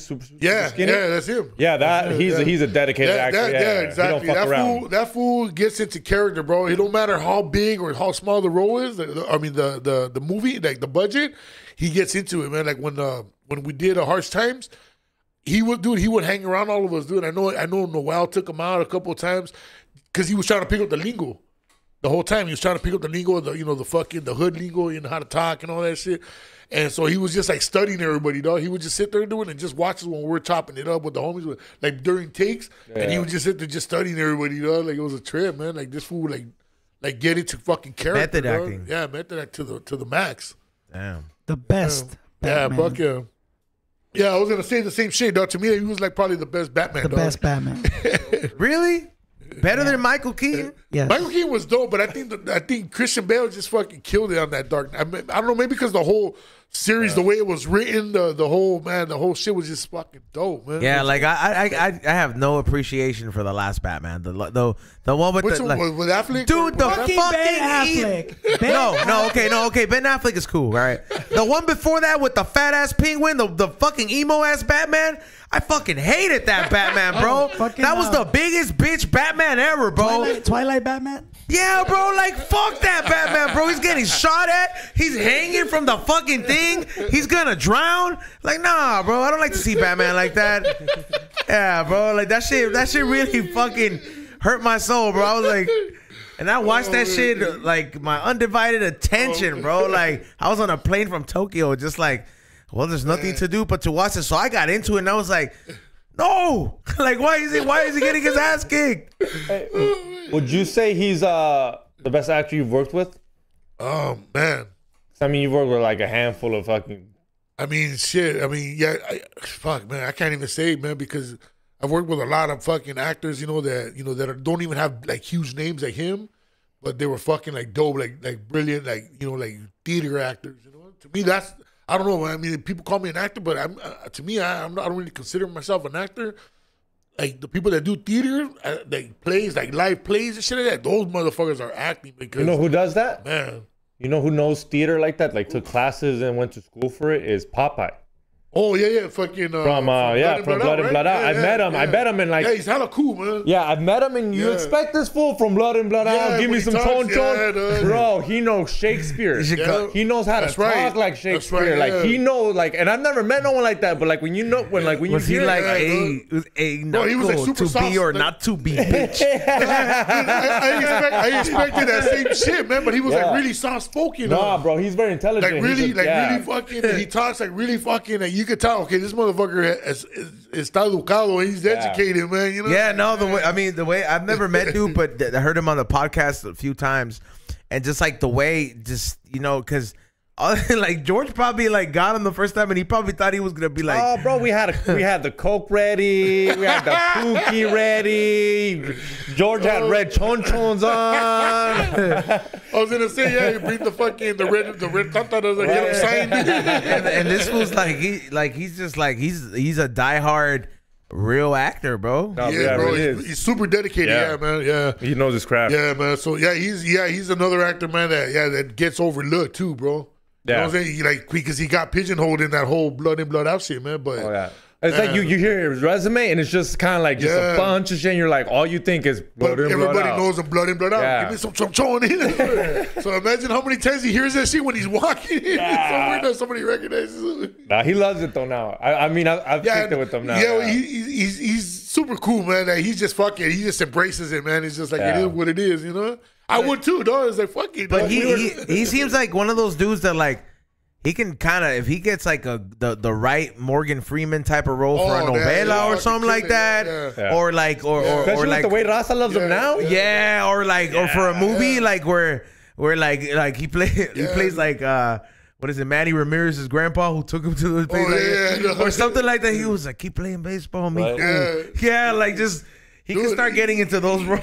And the thing is, when Hollywood, man, you're never too old, dog. Like, same thing with Morgan Freeman, you know? Like, he didn't get his fucking big role till, like, dude, he was already, like, I think, like, 50 years old or 40, like, going to be 50 or some shit. Yeah. Can you imagine that fool hanging out? Like, I'm getting too old for this shit. Okay, You just never know, though, man. Yeah, like, he's just after every audition. He's who's that guy that I would say, man, I'd hate to be an actor and be known for this stupid meme. What's that meme we've been doing lately where you're like, go like that? You Kevin, what's his name from Paul Blart? Oh, Kevin James? Yeah, Kevin James. Yeah, Kevin the James. best. Yeah. I would hate to be like this actor fucking where love that I've meme. done movies, Yeah. dog, and to be known for this stupid meme where your hands are just behind Yeah, your back, dog. you look stupid, and everyone knows you from that. Yeah. That would break my heart. My favorite one is the one where they like completely they made him black. They put OJ's face, and it was like when you beat murder. Oh, yeah. Yeah, I was just like, all right, dude, this is becoming gold, dude. Somebody did one like that when they put my face on there. Yeah, see? Yeah. This is when the homie says, "What's up with your friend?" And then the homie, Yeah, I did see that one too. yeah, I had to reshare it. I was like, "Fuck yeah, this is comedy." Some of those are just too damn good, bro. Meme power is real, bro. No. I mean, you know, the fucking internet, man, just took over, man. Just, you know, social media is just wild these days, man. You know, sometimes, dude, lately, I'll be honest, man, lately I've been trying to kind of like stay off of it, man, because sometimes you get stuck on that shit, man. You know? I feel like that shit has hypnotic powers, bro. I went down the rabbit hole. Like yesterday. me too. I saw. Was it a video you saw too? No, my rabbit hole. So dumb. Go first, and I'll let you know my stupid rabbit hole. I went deep. down this rabbit hole where it said how like certain social media companies have been using like certain methods, like frequencies, certain shit in advertisement, certain colors. They know how to keep you hooked, bro. Well, the mind works, you know, the mind works crazy, dog. You know what I'm saying? It picks up on shit, so it's kind of that's why they call it TV programming. But some of them are like militaristic style type of like methods where you're like, oh, bro, you know the brain is gonna always respond to these colors, so why do you put them in this formation? Like you're not supposed to use that for advertisement.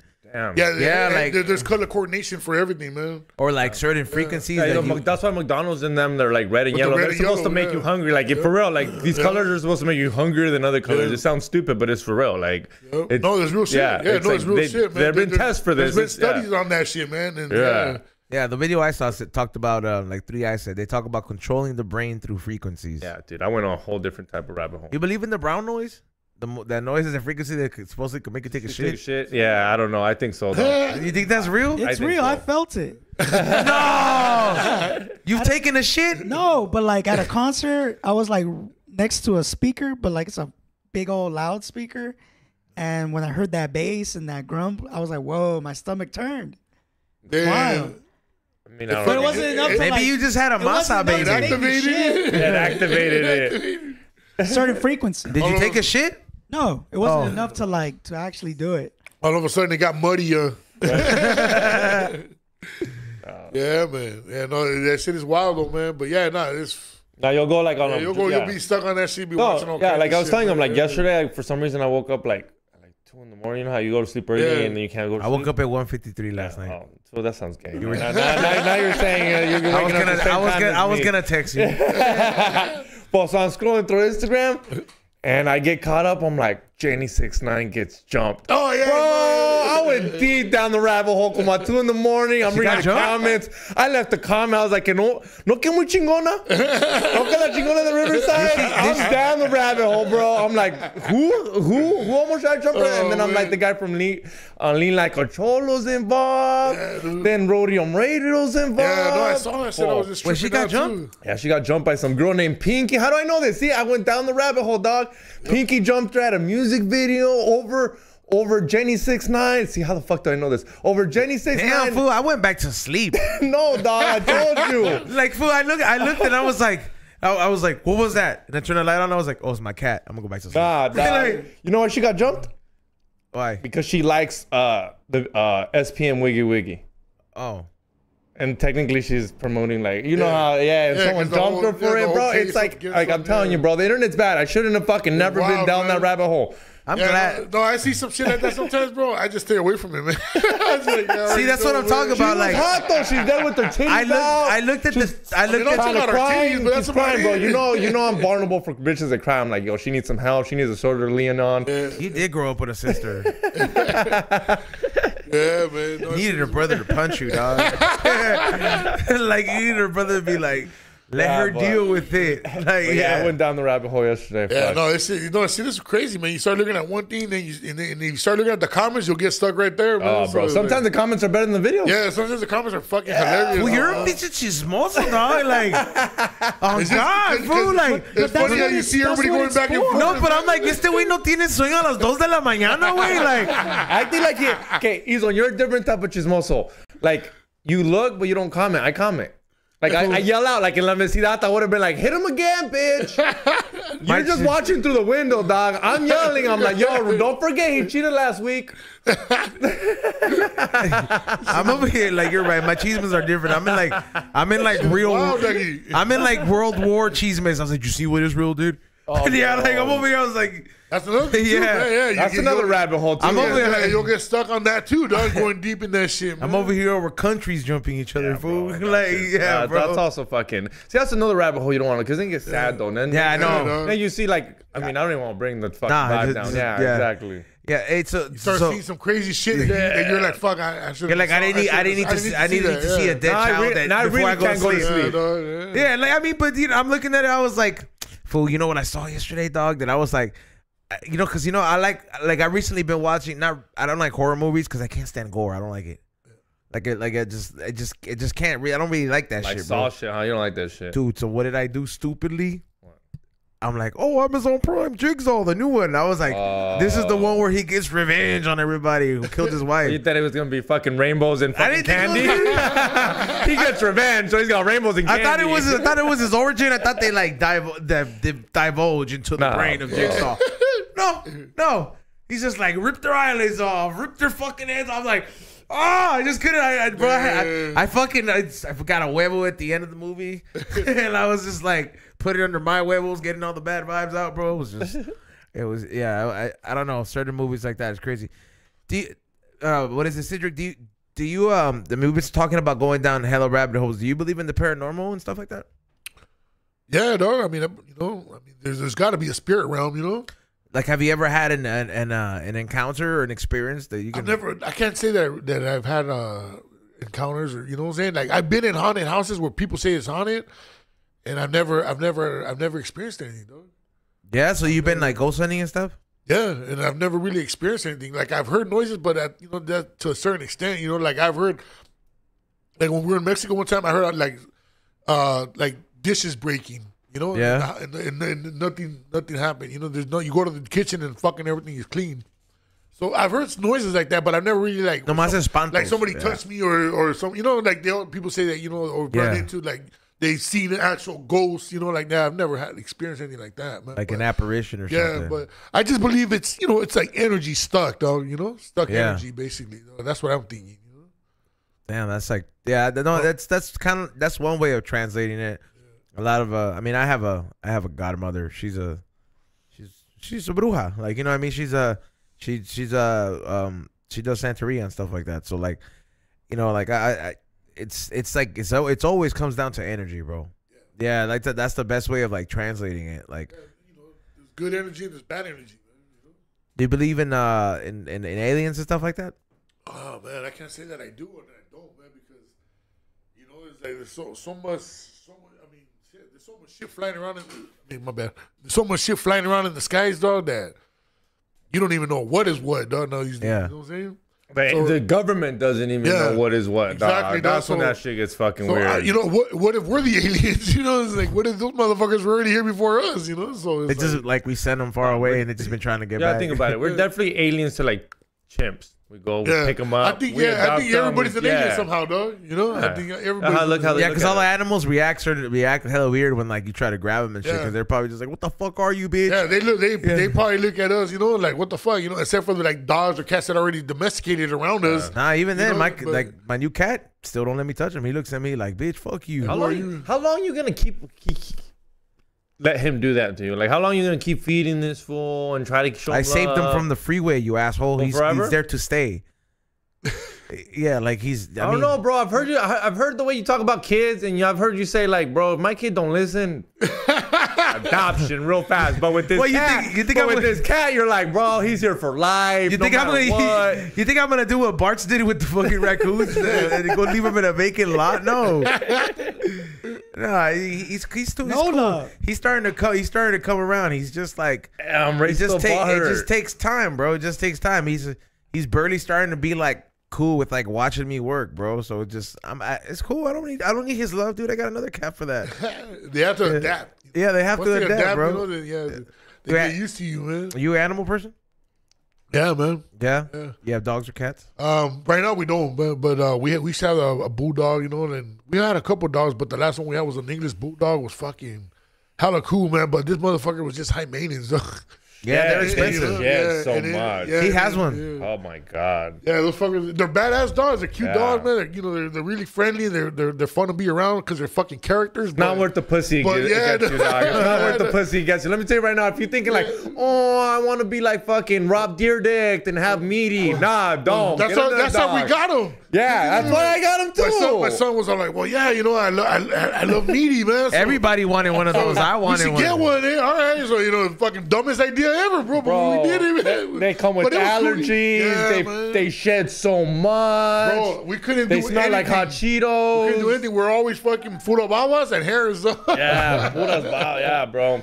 Damn, fool. I was like, yeah, I'm at you. But you like you said, you love them, but at the point you're like, this is the only one I'm ever gonna get. And then, you know, the reason why we ended up giving it to my son, one of my son's cousins, because we had to get rid of him. I didn't want to, but we got rid of him, you know, because fucking we were never home. We were always on the road, man. Yeah. And a lot of times I would take him with me, you know, especially when we were up north, we were filming Ghetto Busters, you know, I would take him with us, you know, because we were filming up in Fresno area. And so I was be gone for like 2-3 days. I'm not gonna leave him by himself. There was nobody to come to the crib or to do, you know, shit like that, you know, feed him or whatever. So we would take him. But when I'm in LA, you know, doing events and going back and forth, by the time I would get home, that fool was shit all over because I would leave the kitchen area for him and I would leave mats. A couple times he would do it on the mat, but then after a while, if we wouldn't get home by a certain time, that fool would fucking just dump everywhere, dog. And just piss everywhere. And he was doing it because he was mad. He was just telling us, all right, fuckers, you know. So we would have to come back by a certain time to take him outside. You know, and I couldn't leave him outside because fuck, it was, you know, summertime be too hot, and then we got raccoons and we get possums, and, you know, so it's like fuck, they're gonna fucking eat this fool up. Yeah, damn, these fuckers don't fight back. They don't fight back. No, they're just fucking. Well, because they're a man-made species. Yeah. Like most of the species that have been around from like the beginning of time, or like the military has ever used, those have been species that have been like.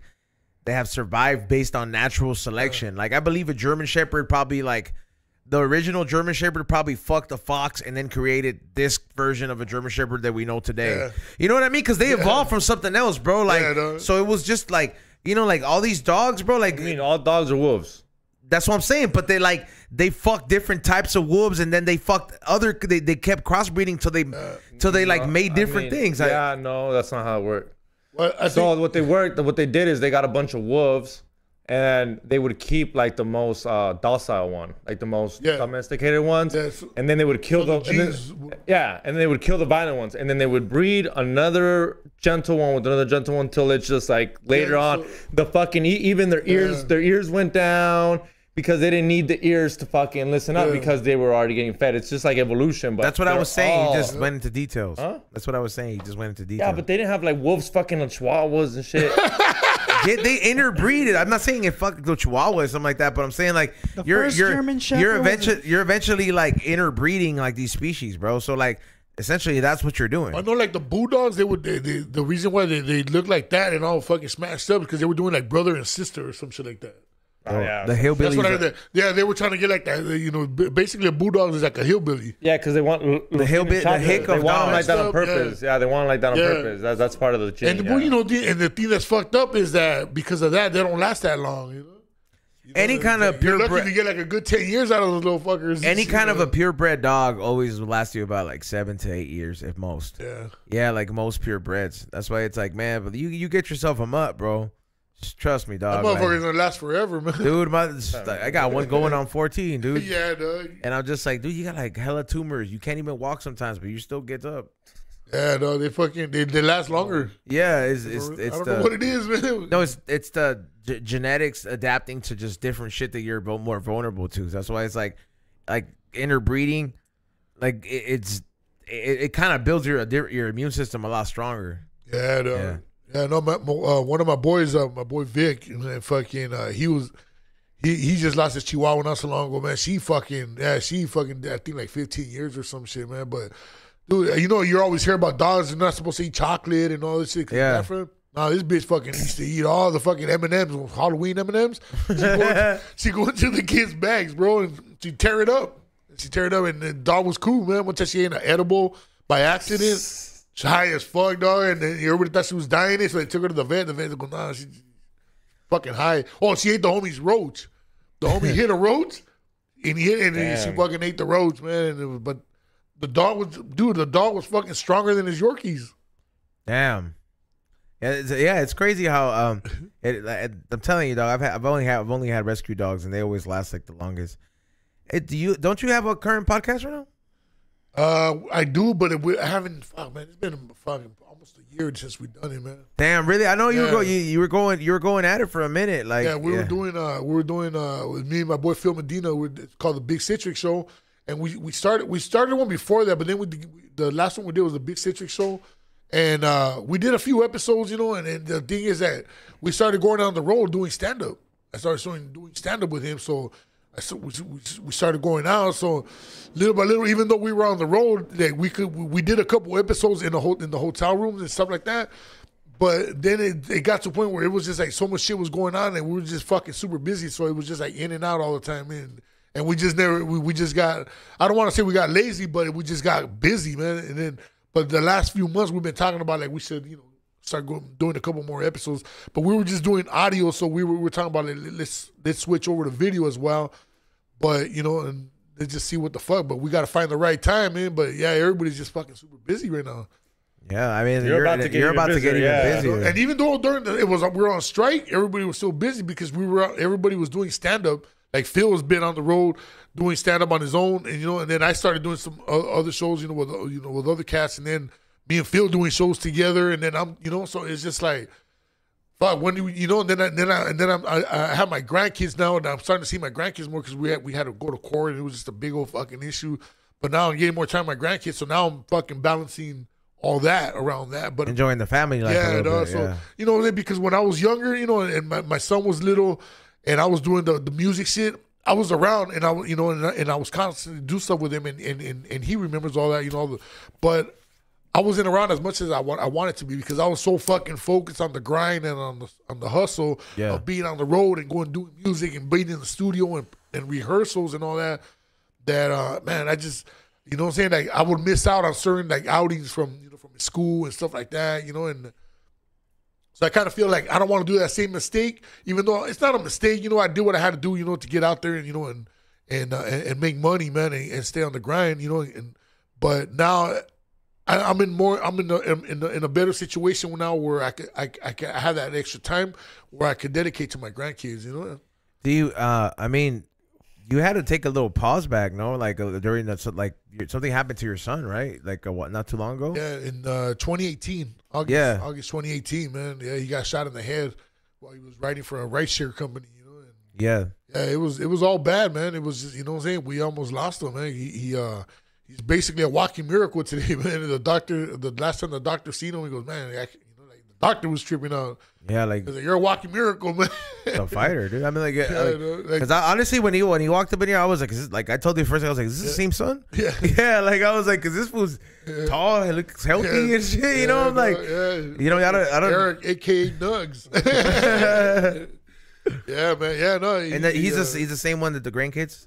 Yeah. Okay. Yeah, he has 2 boys of his own now. So my eldest grandson is gonna be 8 in next month in December, and youngest one just turned 6.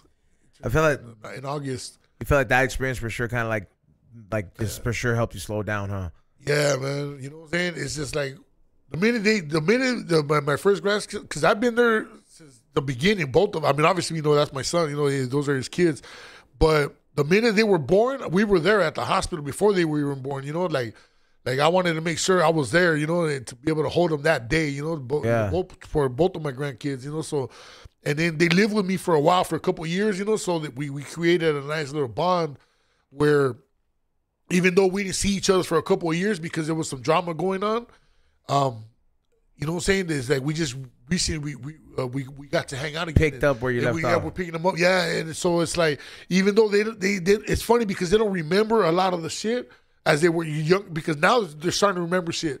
But from a couple of years ago, they don't remember none of that. Mm-hmm. But because the bond was there already with us, you know what I'm saying? It's like the bond, it never left. Like they come with us, they hang out with us, they sleep over, and like, dude, it's like super cool, man. Like to me, it's just like it's a whole new light being a grandfather, dog. It's like, it's a trip, man. That's dope, man. And is that the door? Oh, yeah. Yeah, I was like, what is it like? Yeah, like it's dope to see that you're experiencing that, and like, because a lot of people they don't take the messages in life, or they don't see the hints to slow down. Yeah. Like I want to say, like, I want to just me going through different things. Like I want to say, like, you get those close calls, like when somebody comes close to dying, or somebody goes through some medical stuff, or you lose 1 or 2 people, and one of those 2 people actually hits home, and then you start realizing, like, you're like, we don't all have that much time, eh? Yeah. You know what I mean? Like yeah, because I feel like that's kind of like how you either are able to read the message when something vital happens like that, or you miss it, and then you don't get it again until it's too late. Well, you start realizing that life's too short. You know what I'm saying? That's when you start realizing, like, fuck, we're only here for. We don't all get to be old people. Yeah, exactly, though. You know what I'm saying? If you get to make it to fucking 60, 70 years old, you're good, man. Yeah. I always tell Eric, I always fuck with them, man. I go, man, I feel like I got like a good 30 years before I clock out. 30 more years in. And I should be good, man. But now, these days, man, the way I'm living life is I'm just trying to enjoy the journey as much as possible. And especially being a grandfather, man. You know what I'm saying? Like, I want to do so many things. Like, I have so many plans I want to do with them, And now that we're getting that extra time with them, and these just kind of lining up, I always give it to God, man, that, I always leave it in God's hands, man. Whatever's going to happen is going to happen, man. Just line everything up for me where I can spend time with my grandkids and do things, and that's how my schedule's just kind of been working out. What's kind of crazy? That's kind of the same way, the same attitude I have with my relationship with God, where it's like, I'm just like, hey, man, learning to understand that whatever's going to happen is going to happen, but like, can you just give me the tools or the strength to deal with it if things go sideways? And if things are not going to go sideways and things are going to go great, then thank you for that. Yeah, no, real time. You know what I mean? Because, like, and it took me a long time. I'm only 33, bro, and it took me a long time to realize that, bro. Like, and to everybody watching, it's some powerful shit. Yeah, dog. It really is some powerful shit, because, like, the moment you start being vulnerable, that shit changes you like a motherfucker, bro. Yeah. Ego is a motherfucker, bro. It won't let...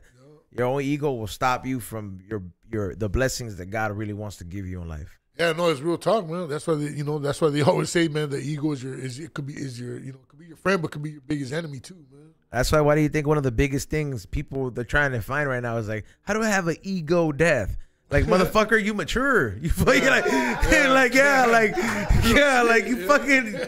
you mature, bro. Like, that's how you fucking go through ego death, bro. Shit, man. You don't need to fucking snort ayahuasca in the fucking beach, bro. Like, and then when you go through shit too, like, like the situation with my son, you know what I'm saying? You kind of like wake up too, man. And yes, you do, bro. You're never the same after that. Especially when you lose somebody, a real loved one, a close one that dies, pass away. You're just never the same, dog. It's like, but you grow, you grow from that shit, man, and you kind of just start seeing life in a whole different manner, man. you slow down and smell your garden. You don't just pass by it and just make sure that you know, throw a little water on there. You actually pay attention. You're like, oh damn, like these flowers here don't have much time here. Let me help them out. Yeah, shit, like man. that's kind of like, yeah, man, that's it. And I feel like it happens to everybody in like the same age, bro. Like once you get to like, look, man, if your homies that are gonna die when they're gonna die young, it's gonna happen between your 18 to like your 28. Yeah. Once you're 28 to like 35 and like and late 30s, people that get sick are gonna die. Yeah. You know what I mean? When you're in your early 40s and late 40s, that's when like our parents start dying. Yeah. You know, or you start getting those wake up calls. So it's just like every 10 years, it's a different wave of the kind of death you're gonna experience, bro. Dog. And it's like I've noticed that shit because I see it with my family members, with my relatives, and my friends and peers and people that ain't here no more. And you're just like, damn, man, you know. Getting older, you start noticing even more, man. It's like, man. Yeah, that's what I'm saying. I was like, oh shit. I was like, you think you're noticing shit now, motherfucker? You're like, imagine just like, you know, not just dying and closing the book, but just barely living. You know, yeah. Yeah, no, I remember there was I remember like back in the days, you know, one of the homies would get killed or, you know, somebody passed away, you know, so it was a funeral here, but they were like super spread out, you know, you probably get a funeral like once a year, if that, you know, sometimes every 2 years, whatever. And then there was a period in my life, dude, where I went through like 5 years, though, where it was like fucking 2 or 3 funerals every fucking year, dog. Fuck. Yeah, so I was experiencing, you know, family members, like close homies, you know, that were passing away. You know, I was like, fucking hey, man. And you think you're like, man, it's fucking pouring on me, but you're like, hey, bro, like it's, you know, but at the same time, it's like, you know what I'm saying? It's like, you kind of look at it like, man, you know, it's like, shit, you know, life's too short. But at the end of the day, I've always looked at it like everybody has an expiration date. You know what I'm saying? So it's like they, you know, they went when they had to go, you know, and some people, they kind of know when they're ready to go.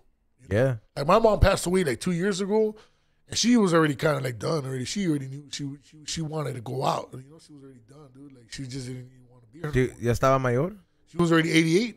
Oh, okay, yeah. She was just tired, though. You know, she was just tired already, man. And she like she was just chilling, you know, and especially, you know, after the pandemic, that kind of like just, you know, like I know I fucked with her, you know. See, when I hear 88 and then I hear your grandma, I'm like, damn, another 12? 99. Yeah, I'm like another 11. Cause like come on, dog. My back hurts right now. I keep moving because my back hurts, dog. Yeah, I can't imagine. Dude, and I mean, thank God nothing breaks my grandma, dude. Like, yeah. I mean, she'll fall here and there. We'll take her to the fucking hospital. That's my mom too. Yeah, she's back out in like the same day, and she's like, "What's up?" Bro, like she like. I remember we didn't even know she was having a stroke. She started praying. We just thought she was praying, having an episode, but she's like, she couldn't even tell nobody she was having a stroke, and we took her to the hospital. We're like, she just won't stop praying. She was like, yeah, that's because she's having a stroke. Damn. Like, yeah, like and I'm just like, yo, like it's crazy, man. I look at my grandma and I tell her, I was like, you know, because she has like mild dementia, and I just look at her, I was like, grandma, if I fall like you fall, I think I'm gonna die. You know, like I don't know how some of these old people make it, bro. That's the thing. My mom, you know, she would have a couple of falls here and there, dude, and you know what I'm saying, and it's just like fuck. They're like, ya pa qué? But the last one that she had, you know, is that one, you know, that one took her out, man. But you know, they say, you know, she had heart failure too. That's why she fell. But man, you just never know when, you know, when someone's gonna die. So you know, so I always tell people, just you got to make the best of it with everybody, man. You know, you gotta, you know. You know, you gotta be, you know, just gotta fucking, especially with loved ones, man. You love them, man. Just, you know, you got time, you love them every day, man, and just fucking, you know, just hug them, hold them, man. Whatever you can do, man. Just let them know, man. Because one day they're gonna be here, and one day they're not. You're gonna be like sitting back and be like, fuck, reminiscing on the memories, you know. Yep, and don't wait to tell them in the hospital bed, because that's especially that's not the time to talk about things, because everybody, there's a line waiting out the door for everybody. If you think you're the only one to want to tell somebody at the hospital bed, that's not the time to talk about it. Remember how we didn't get over this? Make sure you do that before it's too late, because like you know, like Citric said, life is short. It's crazy. It's crazy because a lot of people, you know, I know a lot of people, man, that they fight with siblings and family members over petty shit, dog. Like petty shit, dog, that could have been squashed fucking years ago, man. And you know what I'm saying? And then when they pass away, you know, boom, man, there it is, man. And that's what my mom used to always tell me. He goes, you know, it's like, you know what I'm saying? It's like, try to, you know, you gotta try to make the best of it, you know. And sometimes, as humans, dude, we have emotions, so we get caught up with other shit and all shit going on, and sometimes you might have a little argument or whatever. Like sometimes, you know, I bump heads with my son, even though everything that's happened to him. sometimes we bump heads, but then I catch myself, you know. And I just fucking back off, and I'm just like, man, I'm lucky that he's even here, you know. Yeah. But sometimes, yeah, you know, like I see, but that backing backing up thought process comes from real shit happening to you. Yeah. You know what I mean? Where like, bro, like I go through that where I'm just like I might want to just react like a fucking hothead and just be like, are you fucking stupid, this and that? And like I literally catch myself before I even say a word, like, shut the fuck up, dog. Yeah. Like, just shut the fuck up, bro. Like, she's 99, bro. Like fucking, but like, you're only human, you know? Yeah, like, but you know, emotions sometimes kick in, man. Yeah, like that's how I was with my mom too. My mom and me, you know, I loved her to death, but we always were bump heads.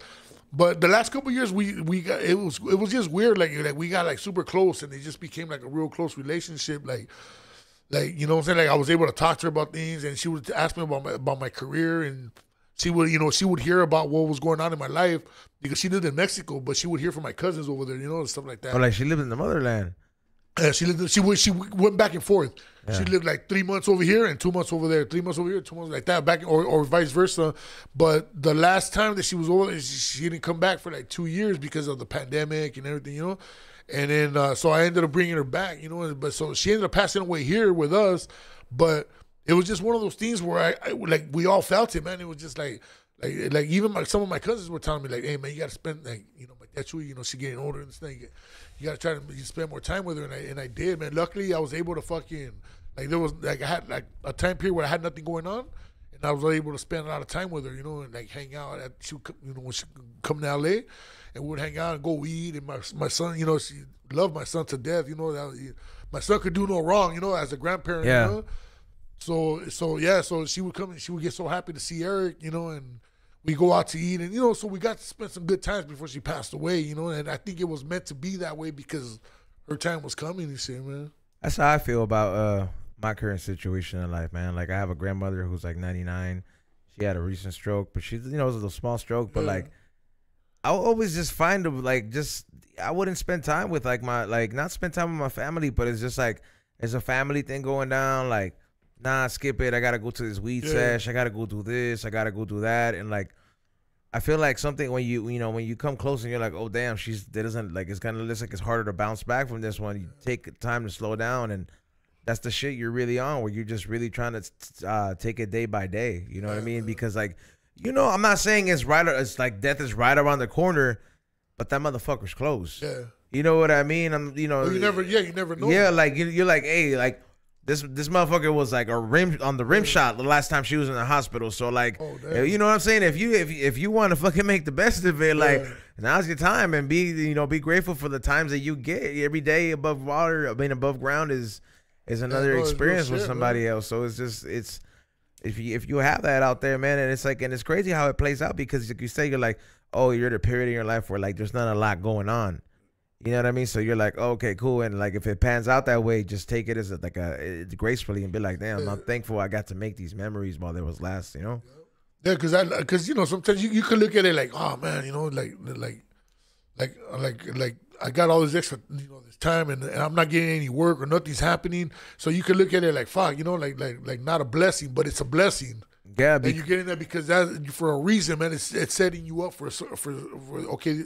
Now you got this extra time, you could go and do this, you know? And it's just one of those things, man, because like you said, death is around the corner. It's like we all have an expiration date, but we don't know when is our expiration date. Yeah, and saying if you're lucky enough, you get a warning shot. Yeah. You know what I'm saying? Like you get a warning shot, bro. Some people get like a heart attack. Some old people will get like 5 heart attacks and their family still won't come visit them. Yeah, you know what I mean? Like, so I'm like, if you were lucky to get one and then still be there. Come on, that tells you a little bit about them too. Come on, dog. Let's not give those people any fucking credit too. They must have been pieces of shit. I mean, it's 50-50, bro. Like, but some of those people, like, you can't help it till you're like, hey, fool, like, come on, fool, te tu papá, güey. Like, or like, even if you hate that fool, like, ¿cuánto vas a esperar? Like, for the 12th heart attack, you know what I mean? Like, but yeah, I always tell that to all the homies, man. You know, because some homies, you know, they don't get along with their parents or whatever the situation might be, bump heads, and I go, dude, I was there too, man, but.